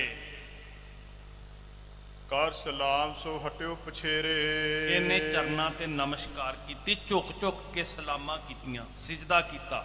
ਮੈਨੂੰ ਅੱਲਾ ਪਾਕ ਨੂੰ ਪਾਕ ਮਿਲ ਗਿਆ, ਮੈਨੂੰ ਖੁਦਾਈ ਨੂਰ ਦਿਸ ਗਿਆ, ਬਾਗੋ ਬਾਗ ਹੋਇਆ, ਹਿਰਦਾ ਸਰਸ਼ਾਰ ਹੋਇਆ। ਆਖਿਆ ਬਸ ਹੁਣ ਮੇਰੀ ਤਲਬ ਬੁੱਝ ਗਈ, ਹੁਣ ਮੈਂ ਜੀਵਨ ਮੁਕਤ ਹੋ ਗਿਆ, ਹੁਣ ਮੈਂ ਖੁਦਾ ਵਿੱਚ ਅਭੇਦ ਹੋ ਗਿਆ। ਮੁੜ ਮੁੜ ਝੁਕ ਝੁਕ ਸਿਜਦੇ ਕਰਦਾ ਹੈ ਹੁਸੈਨ ਖਾਂ ਮੀਆਂ, ਮਹਾਰਾਜ ਨੂੰ ਸਲਾਮਾਂ ਕਰਦਾ ਹੈ। ਤਬ ਸਿੱਖਣ ਬੂਝਿਓ ਇਹ ਕੌਣ। ਸਿੱਖਾਂ ਨੇ ਪੁੱਛਿਆ ਮਹਾਰਾਜ ਜੀ ਇਹ ਤੁਹਾਡਾ ਬੜਾ ਪ੍ਰੇਮੀ ਆ, ਬੜਾ ਵਾਕਫ ਹੈ, ਪਹਿਲਾਂ ਹੀ ਤੁਸੀਂ ਇਹਦਾ ਨਾਂ ਲੈ ਕੇ ਬੁਲਾਇਆ ਮਹਾਰਾਜ ਜੀ। ਇਹ ਸੱਚੇ ਪਾਤਸ਼ਾਹ ਜੀ ਇਹ ਕੌਣ ਹਨ ਇੰਨੇ ਪ੍ਰੇਮ ਨਾਲ ਜਿਹੜੇ ਮਿਲੇ, ਜਿਹੜੇ ਇੰਨੀ ਪ੍ਰੀਤ ਵਿੱਚ ਮਿਲੇ, ਇਹ ਕੌਣ ਸਨ? ਮੀਆਂ ਹੁਸੈਨ ਖਾਂ। ਉਜਲ ਰੂਪ ਦਿਖਾਇਓ ਜੋਨ। ਮਹਾਰਾਜ ਜੀ ਅਸੀਂ ਉਹਨਾਂ ਦੇ ਉਜਲੇ ਦੀਦਾਰ ਕੀਤੇ, ਬੜੇ ਨਿਰਮਲ ਦੀਦਾਰ ਸੀ ਉਸ ਪਿਆਰੀ ਆਤਮਾ ਦੇ, ਤੇ ਉਹਨਾਂ ਨੇ ਤੁਹਾਡੇ ਉਜਲ ਦੀਦਾਰ ਕੀਤੇ ਪਾਤਸ਼ਾਹ। ਇਹ ਕੌਣ ਸਨ ਜਿਨ੍ਹਾਂ ਦੇ ਅਸੀਂ ਦੀਦ ਕੀਤੇ ਨੇ? ਕਰਿਓ ਸਲਾਮ ਆਪ ਕੋ ਜਬੈ। ਜਿਹੜਾ ਝੁਕ ਝੁਕ ਕੇ ਤੁਹਾਨੂੰ ਸਿਜਦੇ ਕਰ ਰਿਹਾ ਸੀ, ਮੁੜ ਮੁੜ ਸਲਾਮਾਂ ਕਰ ਰਿਹਾ ਸੀ ਮਹਾਰਾਜ ਜੀ। ਬੜੀ ਅਚਰਜ ਖੇਡ ਵੇਖੀ ਆ, ਤੁਹਾਨੂੰ ਸਲਾਮਾਂ ਕਰਕੇ ਜਦੋਂ ਪਰਤਿਆ ਤੁਸੀਂ ਮੁੜ ਪਏ ਹੋ ਪਾਤਸ਼ਾਹ ਜੀ, ਉਸ ਤੋਂ ਬਾਅਦ ਸਾਨੂੰ ਉਹ ਦਿਸਿਆ ਨਹੀਂ। ਇਹ ਮੀਆਂ ਹੁਸੈਨ ਖਾਂ ਕੌਣ ਸੀ? ਛਪਿਓ ਬਲੋਕਤ ਹਮਰੇ ਤਬੈ। ਜਦੋਂ ਪਰਤਿਆ ਤੁਸੀਂ ਪਿੱਛੇ ਨੂੰ ਪਰਤ ਆਏ ਹੋ, ਸਾਡੇ ਵੇਖਦੇ ਹੀ ਦੁਬਾਰਾ ਤੇ ਸਾਨੂੰ ਨਜ਼ਰ ਹੀ ਨਹੀਂ ਪਿਆ ਹੁਸੈਨ ਖਾਂ ਮੀਆਂ। ਇਹ ਕੀ ਰਮਜਾ ਸੱਚੇ ਪਾਤਸ਼ਾਹ, ਇਹ ਕੌਣ ਹੈ? ਸਤਿਗੁਰ ਕਹਿਓ ਘਾਲ ਇਨ ਘਾਲੇ। ਮਹਾਰਾਜ ਕਹਿੰਦੇ ਇਹ ਘਾਲਣਾ ਵਾਲੇ, ਕਮਾਈ ਵਾਲੇ, ਆ ਫਰਕ ਹੁੰਦਾ ਸਾਧ ਸੰਗਤ। ਸਵੇਰੇ ਵੀ ਸਾਹਿਬ ਨੇ ਰਹਿਮਤਾਂ ਕਰਕੇ ਜਿਹੜੀ ਸੋਝੀ ਦਿੱਤੀ ਸੀ, ਜਿਹੜਾ ਮਨ ਤਨ ਨਿਰਮਲ ਕਰਤ ਕਿਆਰੋ ਦਾ ਹੁਕਮ ਹੈ ਨਾ, ਉਹਦੇ ਲਈ ਕਿਆਰੇ ਬਣਾਉਣ ਲਈ, ਖੇਤ ਬਣਾਉਣ ਲਈ ਬੰਜਰ ਧਰਤੀ ਨੂੰ, ਜੰਗਲਾਂ ਨੂੰ ਪੱਟ ਕੇ, ਗੰਦ ਨੂੰ ਕੱਢ ਕੇ, ਨਿਰਮਲ ਕਰਕੇ ਤੇ ਕਿਆਰੇ ਬਣਾਉਣੇ ਪੈਂਦੇ, ਫਿਰ ਖੇਤ ਬਣਦਾ। ਘਾਲਣਾ ਘਾਲ ਕੇ ਫਿਰ ਪੌਦਾ ਲੱਗਦਾ, ਫਿਰ ਮਿਲਾਪ ਦਾ ਫਲ ਪੈਂਦਾ। ਤਾਂ ਸੱਚੇ ਪਾਤਸ਼ਾਹ ਜੀ ਕਹਿੰਦੇ ਵੀ ਭਾਈ ਇਹ ਹੁਸੈਨ ਖਾਂ ਮੀਆਂ ਜਿਨ੍ਹਾਂ ਨੇ ਕਰੜੀ ਮਸ਼ੱਕਤ ਕਰਦੀ ਹੈ, ਮਹਾਨ ਘਾਲਣਾ ਘਾਲੀ ਹੈ, ਕਿਸੂ ਕਰਮ ਫਲ ਭਇਓ ਵਿਸ਼ਾਲੇ। ਤੇ ਇਹ ਕਿਸੇ ਕਰਮ ਕਰਕੇ ਸਾਡੀ ਉਡੀਕ ਵਿੱਚ, ਜਿਹਨੂੰ ਆਪਾਂ ਕਹਿੰਦੇ ਨਾ ਕਿਰਤ ਕਰਮ ਕੇ ਵਿਛੜੇ, ਕਰ ਕਿਰਪਾ ਮੇਲੋ ਰਾਮ, ਕਰ ਕਿਰਪਾ ਮੇਲੋ ਰਾਮ। ਅੱਜ ਕਿਰਪਾ ਦਾ ਵੇਲਾ ਆਇਆ ਕਿਸੇ ਵਿਸ਼ਾਲ ਕਰਮ ਕਰਕੇ। ਅਬ ਕੀਤਕ ਦਿਨ ਮੈਂ ਕਲਿਆਣ। ਮਹਾਰਾਜ ਕਹਿੰਦੇ ਹੁਣ ਇਹਦੀ ਕਲਿਆਣ ਦਾ ਵੇਲਾ, ਇਹਦੇ ਭਲੇ ਦਾ ਵੇਲਾ ਹੈ। ਇਹ ਛੁੱਟ ਗਿਆ ਹੁਣ ਜਨਮ ਮਰਨ। ਇਹ ਨਿਰਮਲ ਆਤਮਾ, ਇਹ ਪਵਿੱਤਰ ਆਤਮਾ ਪਰਮੇਸ਼ਰ ਵਿੱਚ ਅਭੇਦ ਹੋਵੇਗੀ। ਜਾਏ ਭਿਸਤ ਸੁਖ ਪਾਏ ਮਹਾਨ। ਰੱਬੀ ਦਰਗਾਹ ਦੇ ਅੰਦਰ ਇਹਨੂੰ ਢੋਈ ਮਿਲੇਗੀ। ਚੱਲਿਆ ਪਤ ਸਿਉ ਜਨਮ ਸਵਾਰ, ਚੱਲਿਆ ਪਤ ਸਿਉ ਜਨਮ ਸਵਾਰ। ਤਾਂ ਮਠਿਆਈਆਂ ਵੰਡੀਆਂ ਜਾਂਦੀਆਂ ਗੁਰਮੁਖੋ। 100 ਸਾਲ ਦਾ ਬਾਪੂ ਹੋਇਆ ਤੇ ਅਸੀਂ ਕਹਿੰਦੇ ਆ ਮਠਿਆਈਆਂ ਵੰਡੋ। ਗੁਰਮੁਖੋ ਗੱਲ ਲੰਬਾ ਜੂਣ ਦੀ ਨਹੀਂ ਹੈ। ਮੈਂ ਇਹ ਨਹੀਂ ਕਹਿ ਰਿਹਾ ਵੀ ਅਸੀਂ ਮਠਿਆਈਆਂ ਵੰਡਣੀਆਂ ਨੇ। ਖੁਸ਼ੀਆਂ ਇਸ ਲਈ ਨਹੀਂ ਵੀ ਕੋਈ ਲੰਬਾ ਜੀਵ ਆ, ਖੁਸ਼ੀਆਂ ਇਸ ਲਈ ਕਿ ਕੋਈ ਸਫਲ ਜੀਵ ਆ। 100 ਸਾਲ ਜੂਣ ਨਾਲ ਵੱਡਾ ਨਹੀਂ ਹੁੰਦਾ, ਕਰਮ ਵੱਡੇ ਕਰਨ ਨਾਲ ਵੱਡਾ ਹੁੰਦਾ। ਤੋ ਮਹਾਰਾਜ ਸੱਚੇ ਪਾਤਸ਼ਾਹ ਜੀ ਕਹਿੰਦੇ ਵੀ ਭਾਈ ਜਾਏ ਭਿਸ਼ਤ ਸੁਖ ਪਾਏ ਮਹਾਨ। ਇਹ ਸੱਚਖੰਡ ਦਾ ਵਾਸੀ ਹੋਇਆ, ਜਿਹਨੂੰ ਬਾਣੀ 'ਚ ਕਿਹਾ ਚੱਲਿਆ ਪਤ ਸਿਉ ਜਨਮ ਸਵਾਰ, ਵਾਜਾ ਵਾਏ ਸੀ ਮਾਨਸ ਕਿਆ ਵਿਚਾਰਾ ਤਿਹ ਲੋਕ ਸੁਣਾਏ ਸੀ। ਤ੍ਰੈ ਲੋਕੀ 'ਚ ਉਹਨਾਂ ਦੀ ਸੋਭਾ ਹੁੰਦੀ। ਪਤ ਛੇਤੀ ਆਪਣੇ ਘਰ ਜਾਂਦੇ ਹਨ। ਤਬ ਬ੍ਰਾਹਮਣ ਕੇ ਨਾਰ ਗਨ ਆਏ। ਜਦੋਂ ਮਹਾਰਾਜ ਜੀ ਇਹ ਇੱਥੇ ਬੈਠੇ ਨਾ ਜੀ, ਇਹ ਪਿੰਡ ਦੇ ਅੰਦਰ, ਤੇ ਪਿੰਡ ਵਾਲੇ ਲੋਕ ਇਕੱਠੇ ਹੋ ਕੇ ਆਏ ਬੜੇ ਪ੍ਰੀਤ ਦੇ ਨਾਲ। ਸਾਰਾ ਪਿੰਡ ਇਕੱਠਾ ਹੋ ਕੇ ਆਇਆ। ਸ਼ਾਮਾਂ ਪੈ ਗਈਆਂ, ਪ੍ਰਸ਼ਾਦਾ ਛਕਣਾ ਤੇ ਉਧਰੋਂ ਸਾਰਾ ਪਿੰਡ ਬੜੀ ਪ੍ਰੀਤ ਦੇ ਨਾਲ ਇਸ਼ਨਾਨ ਪਾਣੀ ਕਰਕੇ, ਜਦੋਂ ਮਹਾਰਾਜ ਦੋਦੇਵਾਲ ਦੀ ਸਮਾਧ ਤੋਂ, ਉਹ ਦੋਦੇਵਾਲ ਦੇ ਤਲਾਬ ਤੋਂ ਜਦੋਂ ਸਤਿਗੁਰ ਜੀ ਆਏ ਇਸ਼ਨਾਨ ਪਾਣੀ ਕਰਕੇ, ਤੇ ਉਹ ਪਿੰਡ ਸਾਰਾ ਇਕੱਠਾ ਹੋ ਕੇ ਸਤਿਗੁਰਾਂ ਕੋਲ ਆਇਆ। ਕੁਸ਼ਕ ਰਸਤ ਕ੍ਰਿਤ ਆਦਿਕ ਲਿਆਏ। ਕੁਝ ਰਸਤ ਲਿਆਂਦੀ ਜੀ ਇਹਨਾਂ ਨੇ, ਘਿਓ ਆਦਿਕ, ਆਟਾ ਦਾਲ ਚਾਵਲ ਆਦਿਕ ਕੁਝ ਕੁ ਲੈ ਕੇ ਆਏ। ਬੰਧਨ ਕਰ ਗੁਰ ਕੇ ਢਿਗ ਬੈਸੇ। ਨਮਸਕਾਰ ਕੀਤੀ ਤੇ ਜਿੱਦਾਂ ਤੁਸੀਂ ਸਤਿਗੁਰੂ ਜੀ ਦੇ ਹਜ਼ੂਰ ਬੈਠੇ ਹੋ ਨਾ ਜੀ, ਜੋਤ ਉਹ ਜੁਗਤ ਸਾਏ। ਧੰਨ ਗੁਰੂ ਗੋਬਿੰਦ ਸਿੰਘ ਮਹਾਰਾਜ ਚਬਰ ਤਖਤ ਛਤਰ ਦੇ ਮਾਲਕ ਬੈਠੇ ਸੀ ਤੇ ਇਹ ਨਮਸਕਾਰ ਕਰਕੇ ਪਿੰਡ ਵਾਸੀ ਜਿਹੜੇ ਸੀ ਇਹ ਦਾਤਾ ਜੀ ਦੇ ਚਰਨਾਂ ਵਿੱਚ ਬੈਠ ਗਏ। ਕਰ ਕੋ ਜੋਰ ਭਨੇ ਬਚ ਐਸੇ। ਇਹਨਾਂ ਨੇ ਹੱਥ ਜੋੜ ਕੇ ਗਰੀਬ ਨਵਾਜ਼ ਸੱਚੇ ਪਾਤਸ਼ਾਹ ਜੀ ਮਹਾਰਾਜ ਨੂੰ ਨਾ ਬੇਨਤੀ ਕੀਤੀ। ਤੇ ਦੋਨਾਂ ਜਿਹੜੇ ਨਗਰ ਸੀ, ਬਹਿਬਲ ਤੇ ਸਰਾਸੀ, ਜਿਹੜੇ ਬਹਿਬਲ ਕਲਾਂ ਵਾਲੇ ਤੇ ਸਰਾਸੀ ਵਾਲੇ, ਇਹ ਆਏ ਮਹਾਰਾਜ ਦੇ ਕੋਲ ਚਰਨਾਂ 'ਚ ਆ ਕੇ ਹੱਥ ਜੋੜ ਕੇ ਬੜੀ ਨਿਮਰਤਾ ਦੇ ਨਾਲ ਅਰਜ਼ ਗੁਜ਼ਾਰੀ। ਕੀਤਕ ਦੇਖ ਸਮੀਪ ਕਰਾਵੋ। ਕਹਿੰਦੇ ਗੁਰੂ ਸਾਹਿਬ ਜੀ ਵੀ ਅਸੀਂ ਹੁਣ ਆਏ ਆ, ਕਵੇਲਾ ਹੋ ਗਿਆ, ਰਸਤ ਤੇ ਅਸੀਂ ਲਿਆਏ ਆ। ਥੋੜਾ ਬਹੁਤਾ ਪ੍ਰਸ਼ਾਦਾ ਤੇ ਇੱਥੇ ਬਣ ਸਕਦਾ, ਪਰ ਹੁਣ ਜਿੰਨੇ ਤੁਹਾਡੇ ਨਾਲ ਸਿੱਖ ਨੇ, ਪ੍ਰਸ਼ਾਦਾ ਬਣਦਿਆਂ ਟਾਈਮ ਲੱਗ ਜਾਣਾ। ਤੇ ਸਾਡੀ ਬੇਨਤੀ ਹੈ ਕੀਤਕ ਸਿੱਖਣ ਸਦਨ ਪਠਾਵੋ। ਕਿ ਜਿੰਨੇ ਕੁ ਸਿੱਖ ਇੱਥੇ ਛਕ ਸਕਦੇ ਆ ਛਕ ਲੋ, ਤੇ ਬਾਕੀ ਸਿੱਖ ਜਿਹੜੇ ਬਹੁਤੇ ਨੇ ਨਾ ਜੀ, ਸਾਡੇ ਨਾਲ ਪਿੰਡ ਭੇਜ ਦਿਓ। ਕੀਤਕ ਸਿੱਖਣ ਸਦਨ ਪਠਾਵੋ। ਪਠਾਵੋ ਦਾ ਮਤਲਬ ਭੇਜਣਾ। ਵੀ ਸਤਿਗੁਰੂ ਜੀ ਸਾਡੀ ਬੇਨਤੀ ਹੈ। ਉਹ ਇੱਕ ਬੜਾ ਸੌਖਾ ਕੰਮ ਸੀ, ਇਹ ਸਿਆਣੇ ਸੀ ਪਿੰਡ ਵਾਲੇ। ਕਹਿੰਦੇ ਜੀ ਜੇ ਇਕੱਠਾ ਲੰਗਰ ਤਿਆਰ ਕਰਾਂਗੇ ਟਾਈਮ ਬੜਾ ਲੱਗ ਜਾਣਾ। ਮੰਨ ਲਓ ਵੀ 200 ਬੰਦੇ ਦਾ ਭੋਜਨ ਤਿਆਰ ਕਰਨਾ, ਸੂਰਜ ਛਿਪ ਗਿਆ, ਟਾਈਮ ਲੱਗ ਜਾਏਗਾ। ਤੇ ਜੇ ਪਿੰਡ ਵਾਲੇ ਕਹਿੰਦੇ ਵੀ ਇੱਕ ਇੱਕ ਦੋ ਦੋ ਸਿੰਘ ਅਸੀਂ ਆਪਣੇ ਘਰਾਂ 'ਚ ਲੈ ਜਾਂਦੇ ਹਾਂ, ਤੇ ਇੱਕ ਇੱਕ ਦੋ ਦੋ ਨੂੰ ਤੇ ਘਰ 'ਚ ਛਕਾਉਣਾ ਸੌਖਾ ਹੀ ਹੈ। ਇਸ ਵਾਸਤੇ ਸਾਡੀ ਬੇਨਤੀ ਹੈ ਵੀ ਇੱਥੇ ਸਾਰਾ ਪ੍ਰਸ਼ਾਦਾ ਤਿਆਰ ਕਰਨ ਨਾਲੋਂ ਮਹਾਰਾਜ ਤੁਸੀਂ ਕਿਰਪਾ ਕਰੋ, ਇੱਕ ਇੱਕ ਦੋ ਦੋ ਸਿੰਘ ਸਾਡੇ ਨਾਲ ਪਿੰਡ 'ਚ ਭੇਜ ਦਿਓ। ਕੇਤਕ ਸਿੱਖਣ ਸਦਨ ਪਠਾਵੋ, ਸਦਨ 'ਚ ਸਾਡੇ ਘਰਾਂ ਦੇ ਵਿੱਚ, ਤਾਂ ਕਿ ਅਸੀਂ ਵੰਡ ਕੇ ਸਾਰੇ ਸਿੱਖਾਂ ਨੂੰ ਪ੍ਰਸ਼ਾਦਾ ਛਕਾ ਲਈਏ। ਘਰ ਘਰ ਮੈਂ ਇੱਕ ਇੱਕ ਸਿੱਖ ਜਾਏ। ਇੱਕ ਇੱਕ ਘਰ ਵਿੱਚ ਇੱਕ ਇੱਕ ਸਿੱਖ ਚਲਿਆ ਜਾਏਗਾ। ਹੁਣ ਮੰਨ ਲਓ 100-200 ਘਰ ਨੇ ਪਿੰਡ ਦੇ ਵਿੱਚ, ਤੇ ਬੜਾ ਸੁਖੈਨ ਹੋ ਜਾਏਗਾ। ਜੇ ਸਾਰਿਆਂ ਦਾ ਪ੍ਰਸ਼ਾਦਾ ਇੱਕ ਜਗ੍ਹਾ ਤਿਆਰ ਕਰਨਾ ਹੈ ਤੇ 100-200 ਬੰਦੇ ਵਾਸਤੇ ਲੰਗਰ ਤਿਆਰ ਹੋਣਾ, ਦਾਲਾਂ ਬਣਨੀਆਂ ਨੇ, ਟਾਈਮ ਲੱਗੇਗਾ। ਇੱਕ ਇੱਕ ਬੰਦੇ ਨੂੰ ਭੋਜਨ ਛਕਾਉਣਾ ਕਿਹੜਾ ਔਖਾ ਹੈ? ਉਹ ਤੇ ਆਮ ਘਰ ਦੇ ਬਣੇ ਹੋਏ ਪ੍ਰਸ਼ਾਦੇ 'ਚ ਛਕਾਇਆ ਜਾ ਸਕਦਾ। ਸਿੱਖਾਂ ਨੇ, ਪਿੰਡ ਵਾਸੀਆਂ ਨੇ ਧੰਨ ਗੁਰੂ ਗੋਬਿੰਦ ਸਿੰਘ ਮਹਾਰਾਜ ਨੂੰ ਇਦਾਂ ਬੇਨਤੀ ਕੀਤੀ ਵੀ ਰਾਤ ਹੁਣ ਹੋ ਚੱਲੀ, ਸ਼ਾਮਾਂ ਪੈ ਗਈਆਂ ਨੇ, ਸੂਰਜ ਅਸਤ ਹੋ ਗਿਆ, ਤੇ ਇਹ ਸਿੰਘ ਬਹੁਤੇ ਨੇ ਤੇ ਸਾਡੇ ਨਾਲ ਭੇਜ ਦਿਓ ਮਹਾਰਾਜ। ਅਸੀਂ ਵੰਡ ਕੇ ਸਾਰੇ ਪਿੰਡ ਵਾਲੇ ਸਭ ਸਿੱਖਾਂ ਨੂੰ ਪ੍ਰਸ਼ਾਦਾ ਛਕਾਵਾਂਗੇ। ਤ੍ਰਿਪਤੇ ਕਰ ਭੋਜਨ ਪੁਨ ਆਏ। ਆਨੰਦ ਨਾਲ ਭੋਜਨ ਸਾਰੇ ਛਕ ਲੈਣਗੇ ਮਹਾਰਾਜ। ਦੂਜੀ ਸ਼ਰਧਾ ਭਾਵਨਾ ਸੀ ਵੀ ਗੁਰੂ ਕੇ ਪਿਆਰੇ ਸਿੱਖ ਨੇ, ਸਾਥੀ ਨੇ, ਸਾਡੇ ਘਰ 'ਚ ਚਰਨ ਪਾਉਣਗੇ, ਸਾਨੂੰ ਸੇਵਾ ਦਾ ਮੌਕਾ ਮਿਲੇਗਾ। ਤੋ ਗੁਰੂਦੇਵ ਜੀ ਦੇ ਚਰਨਾਂ 'ਚ ਪਿੰਡ ਵਾਸੀਆਂ ਨੇ ਐਵੇਂ ਬੇਨਤੀ ਕੀਤੀ, ਜੇ ਸਿੱਖ ਸੱਚੋਂ ਕਰੇ ਆਹਾਰਾ। ਹਾਂ, ਕੁਝ ਸਿੱਖ ਉਹ ਸਨ ਜਿਹੜੇ ਬੜੀ ਪਵਿੱਤਰਤਾ ਦੇ ਨਾਲ, ਬੜੀ ਨਿਰਮਲਤਾ ਦੇ ਨਾਲ, ਉਹ ਆਪ ਬੜੇ ਸੋਧਕ ਤਰੀਕੇ ਦੇ ਨਾਲ ਭੋਜਨ ਛਕਦੇ ਸਨ। ਸੋ ਨਾ ਗਮਨੇ ਕਿਸੂ ਅਗਾਰਾ। ਉਹ ਇੱਥੇ ਭੋਜਨ ਤਿਆਰ ਕਰ ਲੈਣ, ਪ੍ਰਸ਼ਾਦਾ ਛਕ ਲੈਣ, ਜਿਹੜੇ ਨਹੀਂ ਕਿਸੇ ਦੇ ਘਰ ਛਕ ਸਕਦੇ। ਤੋ ਕਿਰਪਾ ਕਰਕੇ ਬਾਕੀ ਸਿੰਘਾਂ ਨੂੰ ਤੁਸੀਂ ਸਾਡੇ ਸਾਰਿਆਂ ਦੇ ਘਰਾਂ ਵਿੱਚ ਭੇਜ ਦਿਓ। ਨਿਕਟ ਗੁਰੂ ਕੇ ਸੋ ਤ੍ਰਿਪਤਾਏ। ਜਿਹੜੇ ਇੱਥੇ ਥੋੜਾ ਬਹੁਤਾ ਇੱਥੇ ਭੋਜਨ ਬਣ ਜਾਏਗਾ, ਕੋਈ 10-20 ਨਾਲੇ ਗੁਰੂ ਸਾਹਿਬ ਜੀ ਇੱਥੇ ਛਕ ਲੈਣਗੇ, ਨਾਲੇ ਉਹ ਸਿੱਖ ਛਕ ਲੈਣਗੇ, ਤੇ ਬਾਕੀ ਸਿੰਘਾਂ ਨੂੰ ਅਸੀਂ ਲੈ ਜਾਂਦੇ ਆ।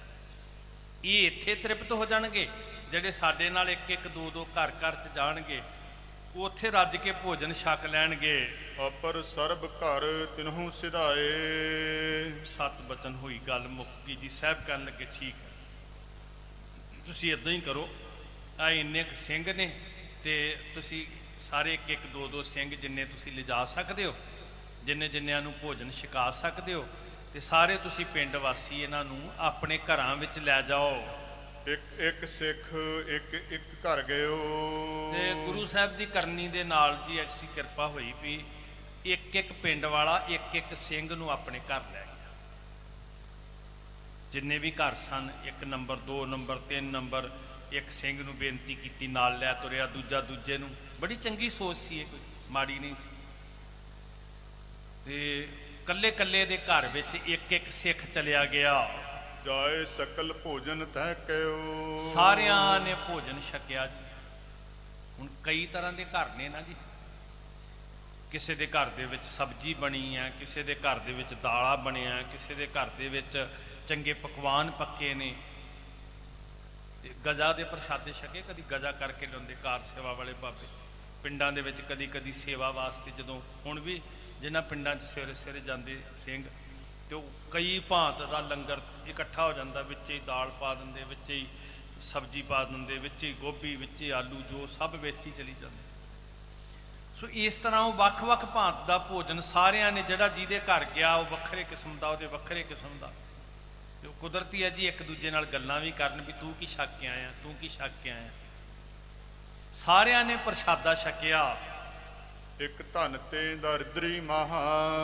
ਤੇ ਇਹਨਾਂ ਦੇ ਵਿੱਚੋਂ ਪਿੰਡ ਵਿੱਚ ਨਾ ਇੱਕ ਪਰਿਵਾਰ ਐਸਾ ਸੀ ਜਿਹੜਾ ਆਰਥਿਕ ਤੌਰ ਤੇ ਬਹੁਤਾ ਗਰੀਬ ਸੀ। ਧਨ ਤੇ ਸਿੱਖੀ ਕਰਕੇ ਨਹੀਂ, ਧਨ ਕਰਕੇ। ਦਰਿਦਰੀ ਦਾ ਅਰਥ ਹੁੰਦਾ ਵੀ ਟੁੱਟਿਆ ਹੋਇਆ, ਕਮਜ਼ੋਰ, ਗਰੀਬ, ਜਿਹਨੂੰ ਅਸੀਂ ਵੈਸੇ ਬਾਣੀ ਦੇ ਅੰਦਰ ਗਰੀਬ ਦਾ ਅਰਥ ਹੈ ਨਿਮਰਤਾ, ਹਿਰਦੇ ਦੀ ਗਰੀਬੀ। ਹਮ ਗਰੀਬ ਮਸਕੀਨ ਪ੍ਰਭ ਤੇਰੇ। ਪਰ ਆਰਥਿਕ ਤੌਰ ਤੇ ਗਰੀਬੀ ਮਤਲਬ ਕਿ ਪੈਸੇ ਦੀ ਥੋੜ ਸੀ। ਭੋਜਨ ਵੀ 2 ਡੰਗ ਬੜਾ ਔਖਾ ਪੱਕਦਾ ਸੀ, ਕਈ ਵਾਰੀ ਭੁੱਖਿਆਂ ਸੌਣਾ ਪੈਂਦਾ ਸੀ। ਪਰ ਸਾਧ ਸੰਗਤ ਜੀ, ਜਿਹੜੇ ਸਬਰ ਵਾਲੇ ਹੁੰਦੇ ਨੇ ਨਾ, ਉਹਨਾਂ ਦੇ ਪਰਦੇ ਵਾਹਿਗੁਰੂ ਕੱਜਦਾ। ਉਹ ਕਦੀ ਵੀ ਸੰਸਾਰ ਦੇ ਸਾਹਮਣੇ ਆਪਣਾ ਸ਼ੋਧਾਪਣ ਨਹੀਂ ਦਿਖਾਉਂਦੇ। ਉਹ ਬੜੇ ਸਬਰ ਦੇ ਨਾਲ ਰੁੱਖੀ ਸੁੱਖੀ ਖਾ ਕੇ ਵੀ ਵਾਹਿਗੁਰੂ ਤੇ ਸ਼ਿਕਵੇ ਨਹੀਂ ਕਰਦੇ। ਸਾਸ ਇਹ ਕੋਈ ਪਿਆਰਾ ਸਿੱਖ ਸੀ। ਜਿਹੜਾ ਸਿੰਘ ਇਹਦੇ ਘਰ ਗਿਆ, ਹੁਣ ਇਹਦੇ ਘਰ ਤੇ ਕਈ ਵਾਰੀ 2-2 ਡੰਗ ਨਹੀਂ ਸੀ ਪੱਕਦੇ, ਆਰਥਿਕ ਤੌਰ ਤੇ ਕਮਜ਼ੋਰ ਸੀ। ਤੇ ਘਰ ਦੇ ਵਿੱਚ ਤੇ ਰੁੱਖੀ ਸੁੱਖੀ ਜਾਂ ਲੂਣ ਅਚਾਰ ਨਾਲ ਖਾ ਲੈਂਦਾ ਸੀ। ਬਾਹਰ ਲੋਕਾਂ ਵਿੱਚ ਪ੍ਰਗਟ ਇੰਨੇ ਸਬਰ ਨਾਲ ਜਿਉਂਦਾ ਸੀ, ਕਦੀ ਨਹੀਂ ਸੀ ਕਿਹਾ ਕਿ ਹਾਏ ਮੇਰੇ ਕੋਲ ਕੱਖ ਨਹੀਂ ਹੈ। ਸੰਤੁਸ਼ਟ ਹੋਣਾ, ਸ਼ੁਕਰ ਚ ਹੋਣਾ। ਸਾਰਿਆਂ ਦੇ ਘਰਾਂ ਦੇ ਵਿੱਚ ਗਏ ਜੀ, ਇੱਕ ਇੱਕ ਸਿੰਘ ਚਲਿਆ ਗਿਆ। ਤੇ ਇੱਕ ਸਿੰਘ ਇਸ ਗਰੀਬ ਦੇ ਘਰ ਵੀ ਗਿਆ। ਕਰਨ ਆਹਾਰ ਸੋ ਪਹਿ ਕਹਾ। ਆਹਾਰ ਵਾਸਤੇ, ਭੋਜਨ ਵਾਸਤੇ ਜਦੋਂ ਵੰਡਿਆ ਸਿੱਖ ਇੱਕ ਇੱਕ ਆ ਗਿਆ ਸਭ ਦੇ, ਤੇ ਇਹਦੇ ਘਰ ਵੀ ਜਾਣਾ ਸੀ। ਇਹ ਕਿੱਦਾਂ ਕਹਿ ਦਿੰਦਾ ਵੀ ਮੈਂ ਨਹੀਂ ਲੈ ਕੇ ਜਾਣਾ। ਦੂਜੀ ਗੱਲ, ਇੱਕ ਪਰਦਾ ਹੁੰਦਾ। ਪਹਿਲਾਂ ਤੇ ਕਦੀ ਪਰਦਾ ਜ਼ਾਹਰ ਨਹੀਂ ਹੋਇਆ ਵੀ ਇਹਦੇ ਘਰ ਰੋਟੀ ਵੀ ਨਹੀਂ ਪੱਕਦੀ, ਤੇ ਅੱਜ ਕਿਵੇਂ ਕਹਿ ਦਿੰਦਾ ਵੀ ਮੈਂ ਨਹੀਂ ਸਿੰਘ ਲੈ ਕੇ ਜਾਣਾ, ਮੇਰੇ ਘਰ ਰੋਟੀ ਨਹੀਂ ਪੱਕਦੀ। ਦੂਜਾ ਗੁਰੂ ਸਾਹਿਬ ਨੇ ਜਦੋਂ ਕਿਹਾ ਸੀ ਤੇ ਫਿਰ ਮਨ ਨੇ ਕਿਹਾ ਵੀ ਸ਼ੁਕਰ ਹੈ ਸੱਚੇ ਪਾਤਸ਼ਾਹ, ਸਿੰਘ ਦੇ ਚਰਨ ਤੇ ਪੈਣ ਘਰ 'ਚ, ਪਰ ਭੋਜਨ ਤੇ ਘਰ 'ਚ ਹੈ ਨਹੀਂ, ਆਟਾ ਨਹੀਂ, ਪਕਾਉਣ ਵਾਸਤੇ ਸਾਧਨ ਨਹੀਂ। ਪਰ ਸਿੰਘ ਇਹਦੇ ਨਾਲ ਵੀ ਘਰ ਚਲਿਆ ਗਿਆ। ਕਹਿਓ ਸ਼ਰੀਕਨ ਜਿਤ ਕਿਤ ਲਿਆਵੋ। ਹੁਣ ਕੁਝ ਲੋਕ ਤਮਾਸ਼ਬੀਨ ਵੀ ਹੁੰਦੇ ਆ, ਉਹਨਾਂ ਨੇ ਕਿਹਾ ਕੋਈ ਗੱਲ ਨਹੀਂ ਜੀ, ਲੈ ਕੇ ਜਾਓ, ਜੇ ਬਾਕੀ ਛਕਾਉਣਗੇ ਤੇ ਇਹ ਵੀ ਜਿਵੇਂ ਕਿਵੇਂ ਜਿੱਥੋਂ ਕਿਤੋਂ ਮਰਜ਼ੀ ਲੈ ਕੇ ਆਏ, ਆਪੇ ਇਹ ਵੀ ਪ੍ਰਸ਼ਾਦਾ ਛਕਾਏਗਾ। ਏਕ ਸਿੱਖ ਕੋ ਲੈ ਤ੍ਰਿਪਤਾ ਹੋ। ਇੱਕ ਸਿੱਖ ਨੂੰ ਪ੍ਰਸ਼ਾਦਾ ਨਹੀਂ ਛਕਾ ਸਕਦਾ, ਐਡੀ ਕਿਹੜੀ ਗੱਲ ਹੈ ਜੀ, ਜ਼ਰੂਰ ਲੈ ਕੇ ਜਾਓ। ਉਹਨੇ ਵੀ ਕਿਹਾ ਜੀ 7 ਬਚਨ। ਜਦੋਂ ਸਾਰਿਆਂ 'ਚ ਇਦਾਂ ਦਾ ਗੱਲ ਚੱਲੀ, ਰੌਲਾ ਪਿਆ, ਤੇ ਇਹ ਵੀ 7 ਕਹਿ ਕੇ ਸਿੰਘ ਨੂੰ ਨਾਲ ਲੈ ਗਿਆ। ਸੋ ਸਿੱਖ ਲੈ ਸਿੱਖ ਕੋ ਘਰ ਗਇਓ। ਸਬਰ ਵਾਲਾ, ਸ਼ੁਕਰ ਵਾਲਾ, ਸੰਤੋਖ ਵਾਲਾ, ਰੱਖ ਗਰੀਬੀ ਵੇਸ ਵਾਲਾ, ਨਾਮ ਬੀਜ ਸੰਤੋਖ ਸੁਹਾਗਾ, ਰੱਖ ਗਰੀਬੀ ਵੇਸ। ਗਰੀਬੀ ਗਦਾ ਹਮਾਰੀ, ਇਹ ਪਿਆਰ ਵਾਲਾ ਸੀ, ਸ਼ਰਧਾ ਤੇ ਸੀ ਮੇਰੇ ਘਰ ਸਿੰਘ ਆਵੇ, ਮੈਂ ਭੋਜਨ ਛਕਾਵਾਂ। ਕੁਝ ਆਲੇ ਦੁਆਲੇ ਨੇ ਵੀ ਕਿਹਾ ਵੀ ਇੱਕ ਸਿੰਘ ਨੂੰ ਛਕਾ ਲਿਆ। ਸਿੰਘ ਨੂੰ ਲੈ ਕੇ ਆਰਥਿਕ ਤੌਰ ਤੇ ਮੰਦਹਾਲੀ 'ਚ, ਗਰੀਬੀ 'ਚ ਜਿਉਣ ਵਾਲਾ ਇਹ ਸਿੱਖ ਆਪਣੇ ਘਰ ਲੈ ਗਿਆ, ਚਲਿਆ ਗਿਆ। ਨਿਜ ਬਾਸੁਣ ਧਰ ਕਰ ਥਿਰ ਭਇਓ। ਨਿਜ ਬਾਸਨ, ਇਹਨੇ ਥਾਲੀ ਰੱਖ ਦਿੱਤੀ ਅੱਗੇ ਜੀ, ਪਰ ਥਾਲੀ 'ਚ ਪਰੋਸਣ ਵਾਸਤੇ ਨਾ ਸਬਜ਼ੀ ਭਾਜੀ ਹੈ, ਨਾ ਪ੍ਰਸ਼ਾਦਾ। ਹੱਥ ਸੁੱਚੇ ਕਰਵਾ ਦਿੱਤੇ, ਥਾਲੀ ਰੱਖ ਦਿੱਤੀ ਤੇ ਅਰਦਾਸ 'ਚ ਜੁੜ ਗਿਆ ਵੀ ਹੇ ਦਾਤਾ, ਤੇਰਾ ਪਿਆਰਾ ਸਿੱਖ ਆਇਆ, ਮੈਨੂੰ ਕੀ ਛਕਾਵਾਂ। ਮੈਂ ਬੇਨਤੀ ਕੀਤੀ ਸੀ ਕਿ ਸਿੱਖਾਂ ਦੇ ਅੰਦਰ ਸ਼ਰਧਾ ਹੁੰਦੀ ਸੀ ਵੀ ਸਾਡਾ ਘਰ, ਰਸੋਈ ਪਵਿੱਤਰ ਹੋ ਜਾਂਦੀ ਹੈ ਜੇ ਕੋਈ ਪੱਕੇ ਹੋਏ ਡੰਗ ਵਿੱਚ ਕੋਈ ਗੁਰੂ ਦਾ ਪਿਆਰਾ ਛਕਣ ਵਾਲਾ ਆ ਜਾਵੇ। ਭਾਂਡੇ ਪਰੋਸ ਦਿੱਤੇ ਆ, ਥਾਲੀ ਰੱਖ ਦਿੱਤੀ, ਅੱਗੇ ਰੱਖ ਦਿੱਤਾ ਥਾਲ, ਹੱਥ ਧਵਾ ਦਿੱਤੇ, ਤੇ ਛਕਾਵਾਂ ਕੀ ਸੋਚੀ ਪੈ ਗਿਆ। ਉੱਪਰ ਤੇ ਉਤਾਰ ਨਿਜ ਖੇਸ। ਵੇਖੋ ਬਰਤਨ ਰੱਖ ਕੇ ਤੇ ਜਿਹੜਾ ਖੇਸ ਦੀ ਬੁੱਕਲ ਮਾਰੀ ਸੀ ਨਾ ਜੀ, ਉਹ ਧਰਤੀ ਤੇ ਵਿਛਾ ਦਿੱਤਾ ਇਸ ਪਿਆਰੇ ਨੇ। ਘਰ ਦੀ ਹਾਲਤ ਬਹੁਤੀ ਗਰੀਬੀ ਵਿੱਚ ਸੀ, ਕੋਈ ਚੰਗਾ ਕੱਪੜਾ ਵੀ ਨਹੀਂ ਸੀ ਘਰ ਵਿਛਾਉਣ, ਥੱਲੇ ਵਿਛਾਉਣ ਜੋਗਾ। ਤੇ ਸ਼ਰਧਾ ਦੀ ਇੰਤਹਾ, ਅੱਤ ਆਪਣੇ ਪਿੰਡੇ ਤੇ ਸਰੀਰ ਤੇ ਲਿਆ ਹੋਇਆ ਖੇਸ, ਉਹ ਚਾਦਰ ਦਾ ਝੁੰਬਲ ਵੱਟਾ। ਮਾਲਵੇ ਦੇ ਵਿੱਚ ਇੱਕ ਰਿਵਾਜ ਸੀ ਵੀ ਮੋਢੇ ਉੱਤੇ ਚਾਦਰ ਜ਼ਰੂਰ ਰੱਖਣੀ, ਖੇਸ ਜ਼ਰੂਰ ਰੱਖਣਾ ਡੱਬਿਆਂ ਵਾਲਾ। ਉਹ ਖੇਸ ਸੀ ਮੋਢੇ ਤੇ ਪਿਆ, ਉਹ ਧਰਤੀ ਤੇ ਵਿਛਾ ਕੇ ਬਰਤਨ ਰੱਖ ਕੇ ਸਿੰਘ ਨੂੰ ਬੈਠਣ ਲਈ ਅਰਜ਼ ਕੀਤੀ। ਤਰੇ ਵਿਛਾਇਓ ਭਾਉ ਵਿਸ਼ੇਸ਼। ਇਹ ਪ੍ਰੇਮ ਦੀ ਨਿਸ਼ਾਨੀ ਜੀ, ਪ੍ਰੇਮ ਦੀ ਭਾਉ ਵਿਸ਼ੇਸ਼, ਅਤ ਡਾਢਾ ਪ੍ਰੇਮ। ਧਨ ਕਰਕੇ ਕਮੀ ਹੈ, ਧਨ ਕਰਕੇ ਗਰੀਬੀ ਹੈ, ਪਰ ਪ੍ਰੇਮ ਕਰਕੇ ਸ਼ਹਿਨਸ਼ਾਹ ਹੈ, ਬਾਦਸ਼ਾਹ ਹੈ। ਅਸਲ ਵਿੱਚ ਗੁਰੂ ਸਾਹਿਬ ਜੀ ਉਹਨੂੰ ਹੀ ਧਨੀ ਗਿਣਦੇ ਆ ਜਿਹਦੇ ਹਿਰਦੇ 'ਚ ਪ੍ਰੇਮ ਹੋਏ। ਮਾਇਆ ਤੇ ਮਹਾਰਾਜ ਕਹਿੰਦੇ ਪਰਛਾਵਾਂ ਹੀ ਆ। ਕੌਣ ਵੱਡਾ? ਮਾਇਆ ਵਡਿਆਈ, ਸੋ ਵੱਡਾ ਜਿਨ ਰਾਮ ਲਿਵ ਲਾਈ। ਤੇ ਇਹਨੇ ਅਤ ਪ੍ਰੇਮ ਦੇ ਨਾਲ ਆਪਣੇ ਤਨ ਦਾ ਵਸਤਰ ਧਰਤੀ ਤੇ ਵਿਛਾ ਦਿੱਤਾ। ਬੈਠ ਸਿੱਖ ਕੇ ਚਰਨ ਪਖਾਰੇ। ਸਿੱਖ ਨੂੰ ਬਿਠਾਇਆ ਤੇ ਸਿੱਖ ਦੇ ਪਹਿਲਾਂ ਚਰਨ ਧੋਤੇ ਸਾਧ ਸੰਗਤ ਜੀ, ਬੜੀ ਪ੍ਰੀਤ ਨਾਲ। ਜਲ ਲਿਆਂਦਾ, ਬਰਤਨ ਲਿਆਂਦਾ, ਸਿੱਖ ਦੇ ਚਰਨ ਪਖਾਰੇ, ਚਰਨ ਧੋਤੇ। ਆਨੇ ਪੀਲੂ ਸ਼ੁਸ਼ਕ ਆਹਾਰੇ। ਹੱਥ ਧੋਤੇ, ਚਰਨ ਧੁਆਏ, ਖੇਸ ਤੇ ਬਿਠਾਇਆ, ਬਰਤਨ ਰੱਖ ਦਿੱਤੇ ਤੇ ਘਰ ਦੇ ਇੱਕ ਕੁੱਜੇ ਦੇ ਵਿੱਚ ਨਾ ਮਿੱਟੀ ਦੇ ਭਾਂਡੇ 'ਚ ਹੱਥ ਮਾਰਿਆ। ਪੀਲੂ, ਪੀਲਕਾਂ, ਜੰਗਲੀ ਬੂਟੀ ਇੱਕ ਉੱਗਦੀ ਆ ਤੇ ਉਹ ਕਾਲੀਆਂ ਕਾਲੀਆਂ ਜਦੋਂ ਪੀਲਾਂ ਹੋ ਜਾਂਦੀਆਂ ਤੇ ਖਾਂਦੇ ਆ, ਮਿੱਠੀਆਂ ਲੱਗਦੀਆਂ, ਤੇ ਉਹਨੂੰ ਸੁਕਾ ਕੇ ਵੀ ਰੱਖ ਲੈਂਦੇ ਆ। ਇੱਥੇ ਸੁੱਕੇ ਹੋਏ ਬੇਰ ਵੇਖਦੇ ਨਾ ਜੀ, ਅਸਲ ਵਿੱਚ ਉਹ ਬੇਰ ਨਹੀਂ ਹੈਗੇ, ਉਹ ਵੀ ਇਦਾਂ ਦੀ ਜੰਗਲੀ ਜੀ ਇੱਕ ਬੂਟੀ ਦੇ, ਉਹ ਬੇਰ ਬਿਲਕੁਲ ਨਹੀਂ ਹੈ, ਬੇਰ ਇਦਾਂ ਦੇ ਨਹੀਂ ਹੁੰਦੇ। ਉਹ ਉਦਾਂ ਦੀਆਂ ਪੀਲਾਂ ਸੁਕਾ ਕੇ ਵੀ ਰੱਖ ਲੈਂਦੀਆਂ ਤੇ ਉਹਦੇ ਤੇ ਉਹਨੂੰ ਪਾਣੀ 'ਚ ਡੋਬ ਕੇ ਨਮਕ ਸੁੱਟ ਕੇ ਉਹ ਖਾ ਲੈਂਦਾ ਸੀ। ਇਹੀ ਘਰ 'ਚ ਅਮੀਰੀ ਸੀ, ਇਹੀ ਰਿਜ਼ਕ ਸੀ ਘਰ 'ਚ। ਪਰ ਚਰਨ ਧੋਤੇ, ਬਸਤਰ ਤੇ ਬਿਠਾ ਕੇ, ਬਰਤਨ ਪਰੋਸ ਕੇ, ਸ਼ਰਧਾ ਪ੍ਰੀਤ ਨਾਲ ਹੱਥ ਧੋਆ ਕੇ, ਤੇ ਆਪ ਉਹ ਬਰਤਨ ਮਿੱਟੀ ਦੇ ਵਿੱਚੋਂ ਆਨੇ ਪੀਲੂ ਸ਼ੁਸ਼ਕ ਆਹਾਰੇ ਖਾਣ ਵਾਸਤੇ ਉਹ ਸੁੱਕੇ ਪੀਲੂ ਕੱਢ ਲਿਆਂਦੇ। ਨੀਰ ਭਗੋਏ ਨਰਮ ਬਹੁ ਕਰੇ। ਪਾਣੀ ਵਿੱਚ 2 ਘੜੀਆਂ ਡੁਬੋਏ ਤੇ ਨਰਮ ਹੋ ਗਏ ਉਹ ਥੋੜੇ, ਖਾਣ ਦੇ ਜੋਗੇ ਪਹਿਲਾਂ ਸੁੱਕੇ ਹੋਏ ਸੀ। ਉਹਨਾਂ ਨੂੰ ਪਾਣੀ 'ਚ ਡੁਬੋ ਕੇ ਨਮਕ ਸੁੱਟ ਕੇ ਪਰੋਸ ਦਿੱਤਾ। ਸਿੱਖ ਨੇ ਸਿੱਕੇ ਆਗੇ ਧਰੇ। ਇੱਕ ਪਿਆਰ ਵਾਲੇ ਨੇ ਦੂਜੇ ਪਿਆਰ ਵਾਲੇ ਦੇ ਅੱਗੇ ਰੱਖ ਦਿੱਤੇ। ਹੁਣ ਸਿੱਖੀ ਦੋਨਾਂ ਦੇ ਅੰਦਰ ਸੀ ਤੇ ਉਹਨੇ ਨਖਰੇ ਨਹੀਂ ਕੀਤੇ ਵੀ ਤੂੰ ਮੇਰੇ ਵਾਸਤੇ ਚੰਗਾ ਪਕਵਾਨ ਨਹੀਂ ਪਕਾਇਆ, ਤੂੰ ਮੇਰੇ ਵਾਸਤੇ ਚੰਗਾ ਭੋਜਨ ਨਹੀਂ ਬਣਾਇਆ, ਤੂੰ ਮੇਰੇ ਵਾਸਤੇ ਚੰਗੀ ਵਿਛਾਈ ਨਹੀਂ ਕੀਤੀ, ਤੇਰਾ ਘਰ ਨਹੀਂ ਚੰਗਾ। ਬੜੇ ਹੀ ਪ੍ਰੇਮ ਦੇ ਨਾਲ ਪਰੋਸਣ ਵਾਲੇ ਨੇ ਪਰੋਸ ਦਿੱਤੇ ਤੇ ਛਕਣ ਵਾਲੇ ਨੇ ਮੱਥਾ ਟੇਕ ਕੇ ਅਰਦਾਸ ਕਰਕੇ ਛਕਣੇ ਸ਼ੁਰੂ ਕਰ ਦਿੱਤੇ। ਖਾਏ ਚੂਲਾ ਪੜ ਕਰ ਅਰਦਾਸ।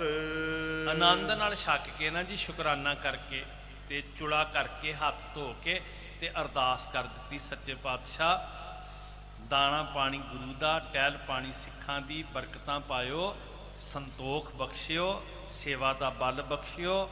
ਸਿੱਖ ਨੇ ਬੜੇ ਪ੍ਰੇਮ ਨਾਲ ਅਰਦਾਸ ਕੀਤੀ। ਪੀਲੂ ਸੁੱਕੇ ਹੋਏ, ਜਿਵੇਂ ਬਾਕੀ ਛਕ ਕੇ ਵਾਪਸ ਆਏ, ਇਹ ਵੀ ਸਿੰਘ ਛਕ ਕੇ ਸਤਿਗੁਰੂ ਜੀ ਦੇ ਕੋਲ ਆ ਗਿਆ। ਚਲ ਆਇਓ ਸਤਿਗੁਰ ਕੇ ਪਾਸ। ਜਦੋਂ ਮਹਾਰਾਜ ਸੱਚੇ ਪਾਤਸ਼ਾਹ ਗਰੀਬ ਨਵਾਜ ਜੀ ਦੀ ਹਜ਼ੂਰੀ ਵਿੱਚ ਆਇਆ ਗਇਓ ਪੁਚਾਏ ਸੰਗ ਸਿੱਖ ਹੋ। ਤੇ ਬਾਕੀ ਵੀ ਸਿੰਘ ਆ ਗਏ ਜੀ। ਹੁਣ ਕੁਦਰਤੀ ਹੁੰਦੀ ਹੈ ਨਾ ਜੀ ਇਹ ਗੱਲ, ਜਦੋਂ ਇੱਕ ਲੰਗਰ ਪੰਗਤ ਚੋਂ ਛਕਿਆ ਹੋਏ ਫਿਰ ਨਹੀਂ ਚਰਚਾ ਹੁੰਦੀ।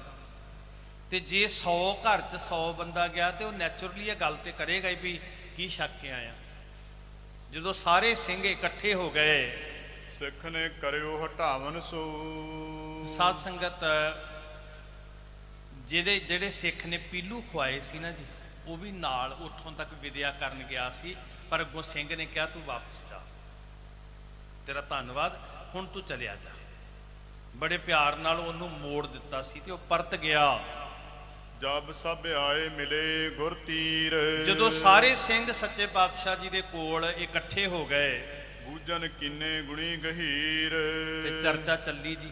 ਤੇ ਸਤਿਗੁਰੂ ਅੰਤਰਜਾਮੀ ਮਹਾਰਾਜ ਵੀ ਜਾਣਦੇ ਆ, ਬਾਕੀ ਦੇ ਦੱਸਣ ਲੱਗੇ ਨੇ। ਮਹਾਰਾਜ ਨੇ ਇਸ ਸਿੰਘ ਨੂੰ ਵੀ ਪੁੱਛਿਆ ਵੀ ਤੂੰ ਕਿਉਂ ਨਹੀਂ ਦੱਸਦਾ ਵੀ ਤੂੰ ਕੀ ਛਕ ਕੇ ਆਇਆ। ਸਭ ਆਪੋ ਆਪਣੇ ਬਾਰੇ ਦੱਸ ਰਹੇ ਸਨ। ਕਹਾ ਕਹਾਂ ਭੋਜਨ ਤੁਮ ਖਾਇਓ। ਹਾਂਜੀ, ਕੈਸਾ ਕੈਸਾ ਭੋਜਨ ਛਕਿਆ ਜੀ। ਆਪਸ ਵਿੱਚ ਮਿਲ ਬੈਠ ਕੇ ਗੱਲਾਂ ਕਰਨ ਲੱਗੇ। ਆਪਣੋ ਆਪਣੋ ਦੇਹੋ ਬਤਾਇਓ। ਸਭ ਦੱਸਣ ਲੱਗੇ ਜੀ ਵੀ ਦਹੀਂ ਦੇ ਵਿੱਚ ਵੜੇ ਪਾਏ ਹੋਏ ਸੀ, ਲੱਸੀ ਨਾਲ ਛਕ ਕੇ ਆਇਆ, ਸਬਜੀ ਭਾਜੀ ਨਾਲ ਛਕ ਕੇ ਆਇਆ। ਸਭ ਆਪੋ ਆਪਣਾ ਦੱਸਣ ਲੱਗੇ। ਉਹ ਕਹੈ ਰੋਟਕਾ ਛਾਛੇ। ਕੋਈ ਕਹਿੰਦਾ ਵੀ ਮੈਂ ਰੋਟੀ ਤੇ ਲੱਸੀ, ਛਾਛ ਰੋਟਕਾ ਛਾਛੀ, ਰੋਟੀ ਤੇ ਲੱਸੀ ਜਿਹੜੀ ਹੈ ਉਹ ਪ੍ਰਸ਼ਾਦਾ, ਮਿੱਸੀ ਰੋਟੀ ਤੇ ਲੱਸੀ ਛਕੀ ਹੈ। ਉਹ ਬੋਲਿਓ ਖਿਚੜੀ ਦੁੱਧ ਅੱਛੀ। ਕੋਈ ਕਹਿੰਦਾ ਮੈਂ ਦਹੀਂ ਦੇ ਨਾਲ ਖਿਚੜੀ ਖਾ ਕੇ ਆਇਆ ਜੀ, ਬੜੀ ਵਧੀਆ ਬਣੀ ਸੀ, ਫਟਾਫਟ 2 ਮਿੰਟ ਵਿੱਚ ਬਣਾ ਲਈ ਪਰਿਵਾਰ ਵਾਲਿਆਂ। ਇੱਕ ਸਿੰਘ ਦਾ ਕੀ ਸੀ, ਜਾਂ ਹੋ ਸਕਦਾ ਪਹਿਲਾਂ ਬਣੀ ਹੋਵੇ। ਇਦਾਂ ਸਭ ਗੱਲਾਂ ਕਰਨ ਲੱਗੇ। ਉਹ ਪਾਇਸ ਕੋ ਕਹਿ ਥੈ ਪਈ। ਕੋਈ ਕਹਿੰਦਾ ਜੀ ਮੈਂ ਬਹੁਤ ਸਵਾਦਿਸ਼ਟ ਜਿਹੜੇ ਸੀ ਭੋਜਨ ਬਣੇ ਹੋਏ ਸੀ ਤੇ ਮੈਂ ਉਹ ਖੀਰ ਖਾ ਕੇ ਆਇਆ, ਬੜੀ ਮਿੱਠੀ, ਬੜਾ ਰਸ ਸੀ ਜੀ, ਦੁੱਧ ਦੀ ਖੀਰ ਖਾਧੀ ਹੈ। ਜਬ ਕੀ ਦੌੜ ਕਿਨਹੂ ਅਚ ਲਈ। ਜਮ ਕੀ ਦੌੜ, ਇਹ ਹੁੰਦਾ ਸੀ ਵਿੱਚ ਘਿਓ ਭਰ ਕੇ ਤੇ 2 ਪੱਲੜੇ ਜੋੜ ਕੇ ਬਹੁਤ ਪਿਆਰ ਦੇ ਨਾਲ ਰਸੀਲਾ ਪਦਾਰਥ ਬਣਾਉਣਾ। ਕੋਈ ਕਹਿੰਦਾ ਮੈਂ ਜਵਾਂ ਦੀ ਦੌੜ ਖਾ ਕੇ ਆਇਆ, ਕੋਈ ਕਹਿੰਦਾ ਮੈਂ ਖੀਰ ਖਾ ਕੇ ਆਇਆ, ਕੋਈ ਕਹਿੰਦਾ ਮੈਂ ਖਿਚੜੀ ਤੇ ਦਹੀਂ ਖਾ ਕੇ ਆਇਆ, ਕੋਈ ਕਹਿੰਦਾ ਮੈਂ ਮਿੱਸੀ ਰੋਟੀ ਲੱਸੀ ਨਾਲ ਛਕ ਕੇ ਆਇਆ। ਸਭ ਦੱਸਣ ਲੱਗੇ। ਇਤਿਹਾਦਿਕ ਸਭ ਕੀਨ ਬਤਾਵਨ। ਸਭ ਨੇ ਆਪਣੀ ਆਪਣੀ ਇਦਾਂ ਸੁਣਾਈ ਦੱਸੀ। ਕਰਿਓ ਜਾਏ ਜਸ ਜਸ ਘਰ ਖਾਵਨ। ਉਹਨਾਂ ਦੀ ਸਭ ਨੇ ਵਧਾਈ ਕੀਤੀ ਜੀ, ਬੜੇ ਚੰਗੇ ਸੀ ਜੀ, ਬੜੇ ਪਿਆਰ ਨਾਲ ਮੈਨੂੰ ਆ ਖੀਰ ਖਵਾਈ ਜੀ, ਮੈਨੂੰ ਖਿਚੜੀ ਦਹੀਂ ਖਵਾਇਆ ਜੀ, ਮੈਨੂੰ ਘਿਓ ਪਾ ਕੇ ਖਵਾਇਆ ਜੀ, ਮੇਰੇ ਲਈ ਜਵਾਂ ਦਾ ਦੌੜ ਤਿਆਰ ਕੀਤਾ ਜੀ। ਸਭ ਦਾ ਸ਼ੁਕਰਾਨਾ ਕਰਨ ਲੱਗੇ, ਸੋਭਾ ਕਰਨ ਲੱਗੇ। ਮੈਂ ਲਾਗਰ ਸਿੰਘ ਬੂਝਨ ਕੀਨਾ। ਤੇ ਜਿਹੜਾ ਇਹ ਸਿੰਘ ਗਿਆ ਸੀ ਨਾ ਛਕਣ, ਉਹ ਗਰੀਬ ਦੇ ਘਰ, ਇਹਦਾ ਨਾਂ ਸੀ ਭਾਈ ਮੈਲਾਗਰ ਸਿੰਘ। ਇਹ ਚੁੱਪ ਕਰਕੇ ਖੜਾ ਸੀ।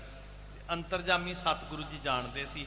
ਮਹਾਰਾਜ ਸੱਚੇ ਪਾਤਸ਼ਾਹ ਜੀ ਨੇ ਅਜ਼ਮਤ ਵਰਤਾਈ ਤੇ ਹਜ਼ੂਰ ਗੁਰੂ ਗੋਬਿੰਦ ਸਿੰਘ ਕਹਿਣ ਲੱਗੇ, ਭਾਈ ਮਲਿਆਗਰ ਸਿੰਘ ਤੂੰ ਵੀ ਦੱਸ, ਤੂੰ ਕੀ ਛਕ ਕੇ ਆਇਆ ਹੈ। ਤੈਂ ਕਿਆ ਚਿਓ ਕਹਾਂ ਸਿੱਖ ਦੀਨਾ। ਤੈਂ ਕਿਆ ਅਚਿਓ, ਤੂੰ ਕੀ ਛਕਿਆ, ਤੇਰੇ ਅੱਗੇ ਸਿੰਘ ਨੇ ਕੀ ਪਰੋਸਿਆ ਜਿਹੜਾ ਸਿੱਖ ਤੈਨੂੰ ਲੈ ਕੇ ਗਿਆ। ਭਾਈ ਮਲਿਆਗਰ ਸਿੰਘ ਉਹਨੇ ਤੇਰੇ ਅੱਗੇ ਕੀ ਲਿਆਂਦਾ, ਕੀ ਪਰੋਸਿਆ, ਕੀ ਛਕਾਇਆ? ਸੁਣ ਕਰ ਜੋਰ ਕਹਿਓ ਮੈਂ ਨੀਕਾ। ਅੱਗੋਂ ਹੱਥ ਜੋੜ ਕੇ ਨਾ ਜੀ ਸੁੱਕੀਆਂ ਹੋਈਆਂ ਪੀਲੂ ਜਿਹੜੇ ਸੀ ਪਾਣੀ 'ਚ ਡੁਬੋ ਕੇ ਖਾਦੇ ਸੀ। ਪਰ ਪ੍ਰੇਮ ਵਿੱਚ ਭਿੱਜਿਆ ਮਲਿਆਗਰ ਸਿੰਘ ਜਦੋਂ ਸਾਹਿਬ ਨੇ ਪੁੱਛਿਆ ਭਰੀ ਸੰਗਤ ਵਿੱਚ, ਤੇ ਹੱਥ ਜੋੜ ਕੇ ਅੱਗੋਂ ਬੋਲਿਆ, ਭੋਜਨ ਛਕਿਓ ਭਾਓ ਪਿਖ ਜੀ ਕਾ। ਮਹਾਰਾਜ ਜੀ ਸੱਚ ਪੁੱਛੋ ਤੇ ਮੈਂ ਪ੍ਰੇਮ ਛਕ ਕੇ ਆਇਆ। ਮੈਂ ਭੋਜਨ ਤੇ ਛਕਿਆ ਹੀ ਹੈ, ਪਰ ਮੇਰਾ ਧਿਆਨ ਭੋਜਨ ਵੱਲ ਘੱਟ ਤੇ ਭਾਓ ਪਿਖ ਜੀ ਕਾ। ਉਸ ਸਿੱਖ ਦੇ ਜੀੜੇ ਦੇ ਅੰਦਰ ਜਿਹੜਾ ਪ੍ਰੇਮ ਸੀ ਨਾ ਜੀ, ਮੈਨੂੰ ਰਸ ਉਸ ਪ੍ਰੇਮ ਦਾ ਆ ਰਿਹਾ ਸੀ, ਭੋਜਨ ਵੱਲ ਮੇਰਾ ਧਿਆਨ ਹੀ ਨਹੀਂ ਗਿਆ ਮਹਾਰਾਜ। ਭਾਓ ਪਿਖ, ਗੁਰਮੁਖੋ ਹਿਰਦੇ ਦਾ ਪ੍ਰੇਮ ਵੇਖ ਰਿਹਾ। ਪਿਖ ਦਾ ਅਰਥ ਹੈ ਵੇਖਣਾ, ਵੇਖਣਾ। ਜੀ ਕਾ, ਮੈਂ ਤੇ ਸਿੱਖ ਦੇ ਜੀੜੇ ਦੇ ਅੰਦਰ ਜਿਹੜਾ ਪ੍ਰੇਮ ਰਸ ਸੀ ਉਹਨੂੰ ਪੀਤਾ ਸੱਚੇ ਪਾਤਸ਼ਾਹ। ਭੋਜਨ ਦਾ ਤੇ ਪਤਾ ਨਹੀਂ ਕੀ ਸੀ ਤੇ ਕੀ ਨਹੀਂ, ਪਰ ਰਸ 'ਚ ਭਰ ਗਿਆ, ਮੈਂ ਆਨੰਦਿਤ ਹੋ ਗਿਆ। ਮੈਂ ਜ਼ਿੰਦਗੀ ਦੇ ਅੰਦਰ ਇਦਾਂ ਦਾ ਰਸ ਨਹੀਂ ਲਿਆ ਭੋਜਨ ਦਾ ਜਿਵੇਂ ਦਾ ਰਸ ਮੈਨੂੰ ਉਸ ਸਿੱਖ ਦੇ ਘਰੋਂ ਆਇਆ। ਸਤਿ ਸ਼੍ਰੀ ਅਕਾਲ। ਭਾਈ ਮਲਿਆਗਰ ਸਿੰਘ ਸਤਿਗੁਰਾਂ ਨੂੰ ਦੱਸ ਰਿਹਾ ਹੈ, ਸਗਰੀ ਉਮਰ ਨਹੀਂ ਅਸ ਖਾਇਓ। ਸਗਰੀ ਉਮਰ, ਮੇਰੀ ਸਾਰੀ ਉਮਰ ਬੀਤ ਗਈ ਹੈ, ਜਿਹੜਾ ਜੀੜੇ ਦੇ ਪ੍ਰੇਮ ਦਾ ਰਸ ਚੱਖ ਕੇ ਆਇਆ ਮਹਾਰਾਜ, ਐਸਾ ਭੋਜਨ ਮੈਂ ਜ਼ਿੰਦਗੀ 'ਚ ਕਦੀ ਨਹੀਂ ਛਕਿਆ। ਆ ਜਥਾ ਸਿੱਖ ਨੇ ਅਚਵਾਇਓ। ਆਜ ਜਥਾ ਜਿਵੇਂ ਦਾ ਅੱਜ ਮੈਨੂੰ ਉਸ ਪਿਆਰੇ ਸਿੱਖ ਨੇ ਛਕਾਇਆ ਹੈ। ਪੁਰਜਨ ਤਹਾਂ ਸੁਨਤ ਬਿਸਮਾਏ। ਹੁਣ ਪਿੰਡ ਵਾਲਿਆਂ ਨੂੰ ਪਤਾ ਹੁੰਦਾ ਨਾ ਵੀ ਕਿੰਨੇ ਕੁ ਪਾਣੀ 'ਚ ਕੌਣ ਹੈ, ਤੋ ਪਿੰਡ ਵਾਲੇ ਮੂੰਹ ਚੁੰਗਲਾਂ ਲੈ ਕੇ ਸੋਚਣ ਲੱਗ ਪਏ, ਕਮਾਲ ਹੈ, ਸਾਡੇ ਪੂੜੇ, ਸਾਡੀਆਂ ਖੀਰਾਂ, ਸਾਡੀ ਖਿਚੜੀ, ਸਾਡਾ ਘਿਓ, ਉਹ ਸਾਰਾ ਕੁਝ ਪਿੱਛੇ ਪੈ ਗਿਆ, ਤੇ ਇਹ ਜਿਹੜੀ ਜਿਹਦੇ ਪੁਲ ਬੰਨ ਰਿਹਾ ਵੀ ਜ਼ਿੰਦਗੀ 'ਚ ਐਸਾ ਨਹੀਂ ਛਕਿਆ, ਉਹ ਕਹਿੰਦੇ ਆਹ ਕੀ ਛਕਾ ਦਿੱਤਾ ਉਹਨੇ ਜੀ। ਇੰਨੇ ਜੋਗਾ ਤੇ ਹੈ ਨਹੀਂ ਉਹ ਵੀ ਉਹਦੇ ਘਰ ਕੋਈ ਚੰਗੀ ਰਸ ਵਾਲੀ ਚੀਜ਼ ਬਣ ਜੇ। ਪਰ ਭਾਓ ਪਿਖ ਜੀ ਕਾ, ਜਿਹਨੇ ਪਦਾਰਥ ਨਹੀਂ ਵੇਖੇ, ਭਾਓ ਵੇਖਿਆ, ਜੀੜੇ ਦਾ ਪ੍ਰੇਮ ਵੇਖਿਆ, ਉਹਨੇ ਰਸ ਪ੍ਰੇਮ ਦਾ ਚੱਖਿਆ। ਪਿੰਡ ਵਾਲੇ ਹੈਰਾਨ ਹੋ ਗਏ, ਉਹਨਾਂ ਦੇ ਸੋਚੀ ਪੈ ਗਏ, ਕਮਾਲ ਹੈ, ਅਚੰਭਤ ਹੋ ਗਏ, ਉਹ ਤੇ ਅਚਰਜ ਹੋ ਗਈ ਗੱਲ ਵੀ ਐਡਾ ਕਿਹੜਾ ਵੀ ਸਾਰੇ ਪਿੰਡ ਨਾਲੋਂ ਕੋਈ ਖਾਸ ਚੀਜ਼ ਪਾ ਦਿੱਤੀ। ਇੰਨੇ ਜੋਗਾ ਤੇ ਉਹ ਹੈ ਨਹੀਂ ਹੈ। ਤਿਸ ਘਰ ਕੁਛ ਨਾ ਕਿਆ ਇਨ ਖਾਏ। ਹੁਣ ਮਨ 'ਚ ਹੀ ਸੋਚਦੇ ਆ, ਪਤਾ ਹੁੰਦਾ ਨਾ ਜੀ ਵੀ ਕਿੰਨੀ ਕੁ ਸਮਰੱਥਾ ਹੈ। ਉਹ ਕਹਿੰਦੇ ਉਹਦੇ ਘਰ ਦੇ ਵਿੱਚ ਤੇ ਕਿਤੇ 2 ਡੰਗ ਰੋਟੀ ਪੱਕਣੀ ਔਖੀ ਹੈ, ਉਹਨੇ ਕੀ ਖਵਾ ਦਿੱਤਾ? ਫਾਕੇ ਪਰ ਫਾਕਾ ਤਿਸ ਹੋਏ। ਉਹ ਤੇ ਆਪ ਫਾਕੇ ਤੇ ਫਾਕਾ, ਕਈ ਡੰਗ ਭੋਜਨ ਤੋਂ ਬਿਨਾ ਫਾਕੇ ਕੱਟਦਾ ਹੈ। ਕਿਤੇ ਆਨ ਅਚਾਇਓ ਤੋਹੇ। ਕੀ ਕਿਸੇ ਦੇ ਘਰੋਂ ਮੰਗ ਕੇ ਲਿਆਂਦਾ ਹੋਏਗਾ ਉਹਨੇ? ਕਿਤ ਤੇ ਆਨ, ਜਿਹੜਾ ਸਿੰਘ ਇੰਨੀ ਤਾਰੀਫ ਕਰ ਰਿਹਾ ਵੀ ਜ਼ਿੰਦਗੀ 'ਚ ਐਸਾ ਭੋਜਨ ਨਹੀਂ ਖਾਦਾ, ਕੀ ਕਿਸੇ ਦੇ ਘਰੋਂ ਮੰਗ ਕੇ ਲਿਆਇਆ ਹੋਵੇਗਾ? ਗੁਰੂ ਕਹਿਓ ਸਿੱਖ ਲਿਓ ਹਕਾਰੇ। ਮਹਾਰਾਜ ਸੱਚੇ ਪਾਤਸ਼ਾਹ ਧੰਨ ਗੁਰੂ ਗੋਬਿੰਦ ਸਿੰਘ ਹਜ਼ੂਰ ਕਹਿੰਦੇ ਜਾਓ ਉਸ ਸਿੱਖ ਨੂੰ ਵੀ ਬੁਲਾ ਲਿਆਓ, ਜਿਹਨੇ ਛਕਾਇਆ ਨਾ, ਸਿੱਖ ਲਿਓ ਹਕਾਰੇ। ਹੁਣ ਇਹ ਤੇ ਕਹਿ ਰਿਹਾ ਮੈਂ ਪਦਾਰਥ ਵੱਲ ਵੇਖਿਆ ਹੀ ਨਹੀਂ, ਮੈਂ ਤੇ ਇੰਨੇ ਰਸ ਵਿੱਚ ਸੀ ਕਿ ਜ਼ਿੰਦਗੀ 'ਚ ਐਸਾ ਰਸ ਨਹੀਂ ਆਇਆ। ਉਹਨੂੰ ਹੀ ਪੁੱਛ ਲਓ ਵੀ ਉਹਨੇ ਕੀ ਛਕਾਇਆ ਹੈ। ਬੂਝੈ ਤਿਹ ਕਿਆ ਦੀਨ ਆਹਾਰੇ। ਉਹਨੂੰ ਪੁੱਛਦੇ ਆ ਵੀ ਕੀ ਆਹਾਰ ਦਿੱਤਾ, ਕੀ ਤੂੰ ਭੋਜਨ ਦਿੱਤਾ ਹੈ। ਉਠ ਰਾਹਕ ਤਿਹ ਲਿਆਏ ਬੁਲਾਏ। ਪਿੰਡ ਦਾ ਹੀ ਕੋਈ ਜ਼ਿਮੀਂਦਾਰ ਗਿਆ, ਜਾ ਕੇ ਉਹਨੂੰ ਬੁਲਾ ਕੇ ਲਿਆਇਆ, ਚੱਲ ਤੈਨੂੰ ਧੰਨ ਗੁਰੂ ਗੋਬਿੰਦ ਸਿੰਘ ਮਹਾਰਾਜ ਬੁਲਾਉਂਦੇ ਹਨ। ਪੁੱਛਿਓ ਗੁਰ ਤੈ ਕਹਾਂ ਖੁਆਏ। ਬਹੁਤੀ ਨਿਮਰਤਾ ਨਾਲ ਹਾਜ਼ਰ ਹੋਇਆ ਤੇ ਸੱਚੇ ਪਾਤਸ਼ਾਹ ਕਹਿੰਦੇ ਉਹ ਭਾਗਾਂ ਵਾਲੇ ਸਿੱਖਾ, ਤੇਰਾ ਭੋਜਨ ਗੁਰੂ ਦੇ ਦਰਬਾਰ ਵਿੱਚ, ਦਰਗਾਹ ਵਿੱਚ ਪ੍ਰਵਾਨ ਚੜਿਆ, ਕੀ ਛਕਾਇਆ ਇਹ ਸਿੱਖ ਨੂੰ? ਸਤਿਗੁਰੂ ਕਹਿਣ ਲੱਗੇ ਪਿਆਰ ਨਾਲ, ਕਹਿੰਦੇ ਤੇਰੀ ਸੇਵਾ ਰੱਬੀ ਦਰਗਾਹ 'ਚ ਪ੍ਰਵਾਨ ਚੜ ਗਈ। ਸਤਿਗੁਰ ਕੀ ਸੇਵਾ ਸਫਲ ਹੈ ਜੇ ਕੋ ਕਰੈ ਚਿੱਤ ਲਾਏ। ਗੱਲ ਪਦਾਰਥਾਂ ਦੀ ਨਹੀਂ ਹੈ ਸਾਧ ਸੰਗਤ, ਅਮੀਰੀ ਦਾ ਹੰਕਾਰ ਤੇ ਮਲਕ ਭਾਗੋ ਨੂੰ ਵੀ ਬੜਾ ਸੀ, ਜਿਹੜਾ ਗੁਰੂ ਨਾਨਕ ਸਾਹਿਬ ਨੂੰ ਛਕਾਉਣਾ ਚਾਹੁੰਦਾ ਸੀ। ਉਹ ਵੀ ਬੜੇ ਬੜੇ ਕਮਾਲ ਦੇ ਵਿਅੰਜਨ ਇੱਥੇ ਪੀਲੂ ਨੇ ਸੁੱਕੇ, ਪਰ ਭਾਉ ਬੜੇ ਕਮਾਲ ਦਾ, ਹੰਕਾਰ ਨਹੀਂ ਹੈ। ਨੀਵੇਂ ਹੋ ਕੇ ਸੇਵਾ ਕਰੀਏ, ਆਪ ਗਵਾਏ ਸੇਵਾ ਕਰੇ ਤਾਂ ਕਿਛ ਪਾਵੈ ਮਾਨ। ਸਾਹਿਬ ਪੁੱਛਦੇ, ਕਹਿੰਦੇ ਭਾਗਾਂ ਵਾਲਿਆ ਕੀ ਛਕਾਇਆ ਹੈ? ਹੱਥ ਜੋੜ ਹੋਏ ਨਮਰ ਬਖਾਨੇ। ਇਹਨੇ ਹੱਥ ਜੋੜ ਕੇ ਹੁਣ ਗੁਰੂ ਹਜ਼ੂਰੀ 'ਚ ਜੋ ਦਿਲ ਦਾ ਅੰਦਰੋਂ ਸੀ ਉਹ ਬਾਹਰੋਂ ਸੀ। ਸਤਿਗੁਰੂ ਜੀ ਦੇ ਸਮਕਸ਼ ਆਖਣ ਲੱਗਾ, ਦੀਨ ਕਟੋਰਾ ਮੈਂ ਭਰ ਪਾਨੀ। ਮਹਾਰਾਜ ਜੀ ਮੈਂ ਕੁਛ ਵੀ ਨਹੀਂ ਛਕਾਇਆ, ਇੱਕ ਪਾਣੀ ਦਾ ਕਟੋਰਾ ਦਿੱਤਾ ਹੈ। ਸੋ ਪੀ ਕਰ ਸਿੱਖ ਉੱਠ ਇਤ ਆਇਓ। ਪਾਣੀ ਦਾ ਕਟੋਰਾ ਪੀਣ ਲਈ ਦਿੱਤਾ, ਉਹ ਇਹਨੇ ਪੀਤਾ ਤੇ ਦੂਜਾ ਮੇਰੇ ਘਰ ਵਿੱਚ ਸੁੱਕੇ ਪੀਲੂ ਸੀ, ਇਹ ਜਲ ਦਾ ਹੀ ਕਟੋਰਾ ਛਕ ਕੇ ਆਇਆ ਹੈ। ਫੁਤੋ ਦਰਦੀ ਨਾ ਕੁਛ ਪਾਇਓ। ਮੈਂ ਬਹੁਤ ਆਰਥਿਕ ਤੌਰ ਤੇ ਗਰੀਬ ਹਾਂ, ਮੈਂ ਕੁਝ ਵੀ ਦੇਣ ਜੋਗਾ ਨਹੀਂ ਮਹਾਰਾਜ, ਕੁਝ ਵੀ ਛਕਾਉਣ ਜੋਗਾ ਨਹੀਂ ਸੀ। ਕਰਿਓ ਹੁਕਮ ਸੱਚ ਕਿਉਂ ਨਾ ਕਹੈ। ਮਹਾਰਾਜ ਜੀ ਕਹਿਣ ਲੱਗੇ ਦੱਸ ਨਾ ਪਿਆਰ ਵਾਲਿਆ, ਦੱਸ ਅਸੀਂ ਤੇਰੇ ਮੂੰਹੋਂ ਸੁਣਨਾ ਚਾਹੁੰਦੇ ਹਾਂ। ਤ੍ਰਿਪਤਾਇਓ ਸਿੱਖ ਜਿਮ ਹਿਤ ਚਹੈ। ਇੱਕ ਹੁੰਦਾ ਰੱਜਣਾ, ਇੱਕ ਹੁੰਦਾ ਤ੍ਰਿਪਤ ਹੋਣਾ। ਰੱਜ ਤੇ ਬਥੇਰੇ ਜਾਂਦੇ ਹੋ ਤੇ ਪੈਸੇ ਖਰਚ ਕੇ ਵੀ ਰੱਜ ਜੀਦਾ, ਪਰ ਕਿਸੇ ਦੀ ਆਤਮਾ ਤ੍ਰਿਪਤ ਹੋ ਜਾਏ ਇਹ ਕਿਤੇ ਵਿਰਲਾ ਹੀ ਸਬੱਬ ਬਣਦਾ। ਸਾਸੀ ਸਾਹਿਬ ਕਹਿੰਦੇ ਤੂੰ ਸਿੱਖ ਨੂੰ ਤ੍ਰਿਪਤ ਕੀਤਾ, ਸੱਚ ਦੱਸ ਕੀ ਸ਼ਿਕਾਇਆ ਹੈ। ਸਿੱਖ ਨੇ ਸਾਚ ਕਹਿਓ ਤਿਸ ਮੇਰੀ। ਤੇ ਇਹਨੇ ਹੱਥ ਜੋੜ ਕੇ ਫਿਰ ਕਿਹਾ ਮਹਾਰਾਜ ਜੀ ਸੱਚ ਪੁੱਛਦੇ ਹੋ ਤੇ ਮੈਂ ਤੁਹਾਨੂੰ ਦੱਸਦਾ ਹਾਂ। ਹੁਤੀ ਕੋਕੜਾਂ ਪੀਲਣ ਕੇਰੇ। ਕੋਕੜਾਂ ਪੀਲਣ, ਸੁੱਕੀਆਂ ਹੋਈਆਂ ਪੀਲਕਾਂ ਮਹਾਰਾਜ ਜੀ ਉਹ ਮੇਰੇ ਘਰ ਵਿੱਚ ਸਨ। ਗੁਰੂ ਕਹਿਓ ਸਿੱਖ ਧਨ ਸਿੱਖੀ ਧਨ ਧਨ। ਮਹਾਰਾਜ ਮੈਂ ਉਹ ਛਕਾਈਆਂ ਤੇ ਪਾਣੀ ਦਾ ਘੁੱਟ ਪਿਆਇਆ। ਸਾਹਿਬ ਕਹਿੰਦੇ ਸਿੱਖ ਧਨ ਤੇ ਸਿੱਖੀ ਧਨ। ਹੁਣ ਵੇਖੋ ਜਿਹੜੀਆਂ ਬਖਸ਼ਿਸ਼ਾਂ ਹੋਈਆਂ, ਸਿੱਖ ਧਨ ਸਿੱਖੀ ਧਨ ਸਤਿਗੁਰੂ ਆਖਣ ਲੱਗੇ। ਦੇਖ ਭਾਉ ਕੋ ਭਏ ਪ੍ਰਸੰਨ। ਗਦ ਗਦ ਹੋ ਗਏ ਮਹਾਰਾਜ ਜੀ, ਗਦ ਗਦ ਹੋ ਗਏ। ਵਾਹ ਛਕਾਉਣ ਵਾਲਿਆ ਤੇਰਾ ਪਿਆਰ, ਤੇ ਵਾਹ ਛਕਣ ਵਾਲਿਆ ਤੂੰ ਸਿੱਖ ਦੇ ਪਰਦੇ ਢੱਕਣ ਵਾਲਾ। ਮਹਾਰਾਜ ਬਹੁਤ ਪ੍ਰਸੰਨ ਹੋਏ। ਆ ਸਿੱਖ ਪੀ ਵਿੱਚ ਪੰਥ ਸੁਹਾਏ। ਕਹਿੰਦੇ ਪੰਥ ਦੇ ਵਿੱਚ ਐਸੇ ਵੀ ਪਿਆਰੇ ਸਿੱਖ ਹਨ। ਸਤੀ ਦੇ ਸੰਤੋਖੀ ਖਾਏ। ਆ ਇਹਨੂੰ ਕਹਿੰਦੇ ਆ ਸਤੀ ਦੇ ਸੰਤੋਖੀ। ਦੇਣ ਵਾਲਾ ਸਤਵਾਦੀ ਤੇ ਖਾਣ ਵਾਲਾ ਸੰਤੋਖੀ। ਗੱਲ ਗੁਰਮੁਖੋ ਪਦਾਰਥਾਂ ਦੀ ਨਹੀਂ ਹੈ, ਗੱਲ ਤੇ ਭਾਵਨਾ ਦੀ ਹੈ। ਤੇ ਧੰਨ ਉਹ ਗੁਰਮੁਖ ਰੂਹਾਂ ਜਿਨ੍ਹਾਂ ਦੇ ਅੰਦਰ ਸਬਰ ਤੇ ਸੰਤੋਖ ਨੇ, ਉਹ ਪ੍ਰੇਮ ਨੂੰ ਇੰਨਾ ਪ੍ਰਵਾਨ ਕਰਦੀਆਂ। ਪਰਦੇ ਕੱਜੇ ਸਿੱਖ ਦੇ, ਪੱਤ ਬਣਾਈ। ਪਰ ਮਹਾਰਾਜ ਨੇ ਫਿਰ ਸਾਰਿਆਂ ਨੂੰ ਮੱਤ ਦਿੱਤੀ ਕਿ ਇਦਾਂ ਦੇ ਬਣਨਾ ਭਾਈ। ਛਕਣ ਵਾਲਿਆਂ ਨੇ ਵੀ ਇਦਾਂ ਦੇ ਬਣਨਾ ਤੇ ਛਕਾਉਣ ਵਾਲਿਆਂ ਨੇ ਵੀ ਇਦਾਂ ਦੇ ਬਣਨਾ। ਛਕਾਉਣ ਵਾਲੇ ਨੇ ਜੋ ਅੰਦਰ ਪ੍ਰੀਤ ਹੈ, ਪ੍ਰੀਤ ਦੇ ਨਾਲ ਜੋ ਰੱਖੇਗਾ, ਛਕਣ ਵਾਲਾ ਉਹ ਪ੍ਰਵਾਨ ਕਰੇਗਾ। ਤੇ ਇਹਨੂੰ ਕਹਿੰਦੇ ਆ ਸਤੀ ਦੇ ਸੰਤੋਖੀ ਖਾਏ। ਇਦਾਂ ਸਤਿਗੁਰਾਂ ਨੇ ਮੱਤ ਦਿੱਤੀ। ਸਿੱਖ ਢਿਗ ਹੋਏ ਅਚਾਵੇ ਨਾਹੀ। ਜੇ ਘਰ ਵਿੱਚ ਹੁੰਦਿਆਂ ਹੋਇਆਂ ਕਿਸੇ ਨੂੰ ਕੋਈ ਛਕਾਵੇ ਨਾ, ਸੇਵਾ ਨਾ ਕਰੇ, ਤੋ ਦੁਖਣ ਜਾਨੋ ਤਿਸ ਮਾਹੀ। ਉਹ ਵੱਡਾ ਦੁਖਦਾਈ ਆ। ਉਹ ਬਹੁਤ ਮਾੜੀ ਗੱਲ ਹੈ ਕਿ ਵਸਤ ਹੈ ਪਰ ਛਕਾਉਣਾ ਨਹੀਂ ਚਾਹੁੰਦਾ। ਨਿਰਧਨ ਸਿੱਖ ਤੇ ਜਾਚੈ ਨੀਕਾ। ਤੇ ਜੇ ਕੋਈ ਨਿਰਧਨ ਦੇ ਘਰ ਜਾ ਕੇ ਕਹੇ ਵੀ ਹੈ ਨਹੀਂ ਆ ਪਰ ਮੈਂ ਚੰਗੇ ਚੋਖੇ ਖਾਣੇ ਆ, ਉਹ ਖਾਣ ਵਾਲਾ ਮਾੜਾ, ਉਹ ਖਵਾਉਣ ਵਾਲਾ ਮਾੜਾ ਕਿ ਹੁੰਦਿਆਂ ਸੇਵਾ ਨਾ ਕਰੇ। ਤੇ ਜੇ ਕੋਈ ਨਿਰਧਨ ਦੇ ਘਰ ਜਾ ਕੇ ਤੰਗ ਕਰੇ, ਪਰੇਸ਼ਾਨ ਕਰੇ, ਤੇ ਉਹ ਛਕਣ ਵਾਲਾ ਮਾੜਾ। ਇਦਾਂ ਸਤਿਗੁਰਾਂ ਮੱਤ ਦਿੱਤੀ। ਦੋਸ਼ ਲਖੋ ਅਚਵੈ ਤਿਸ ਹੀ ਕਾ।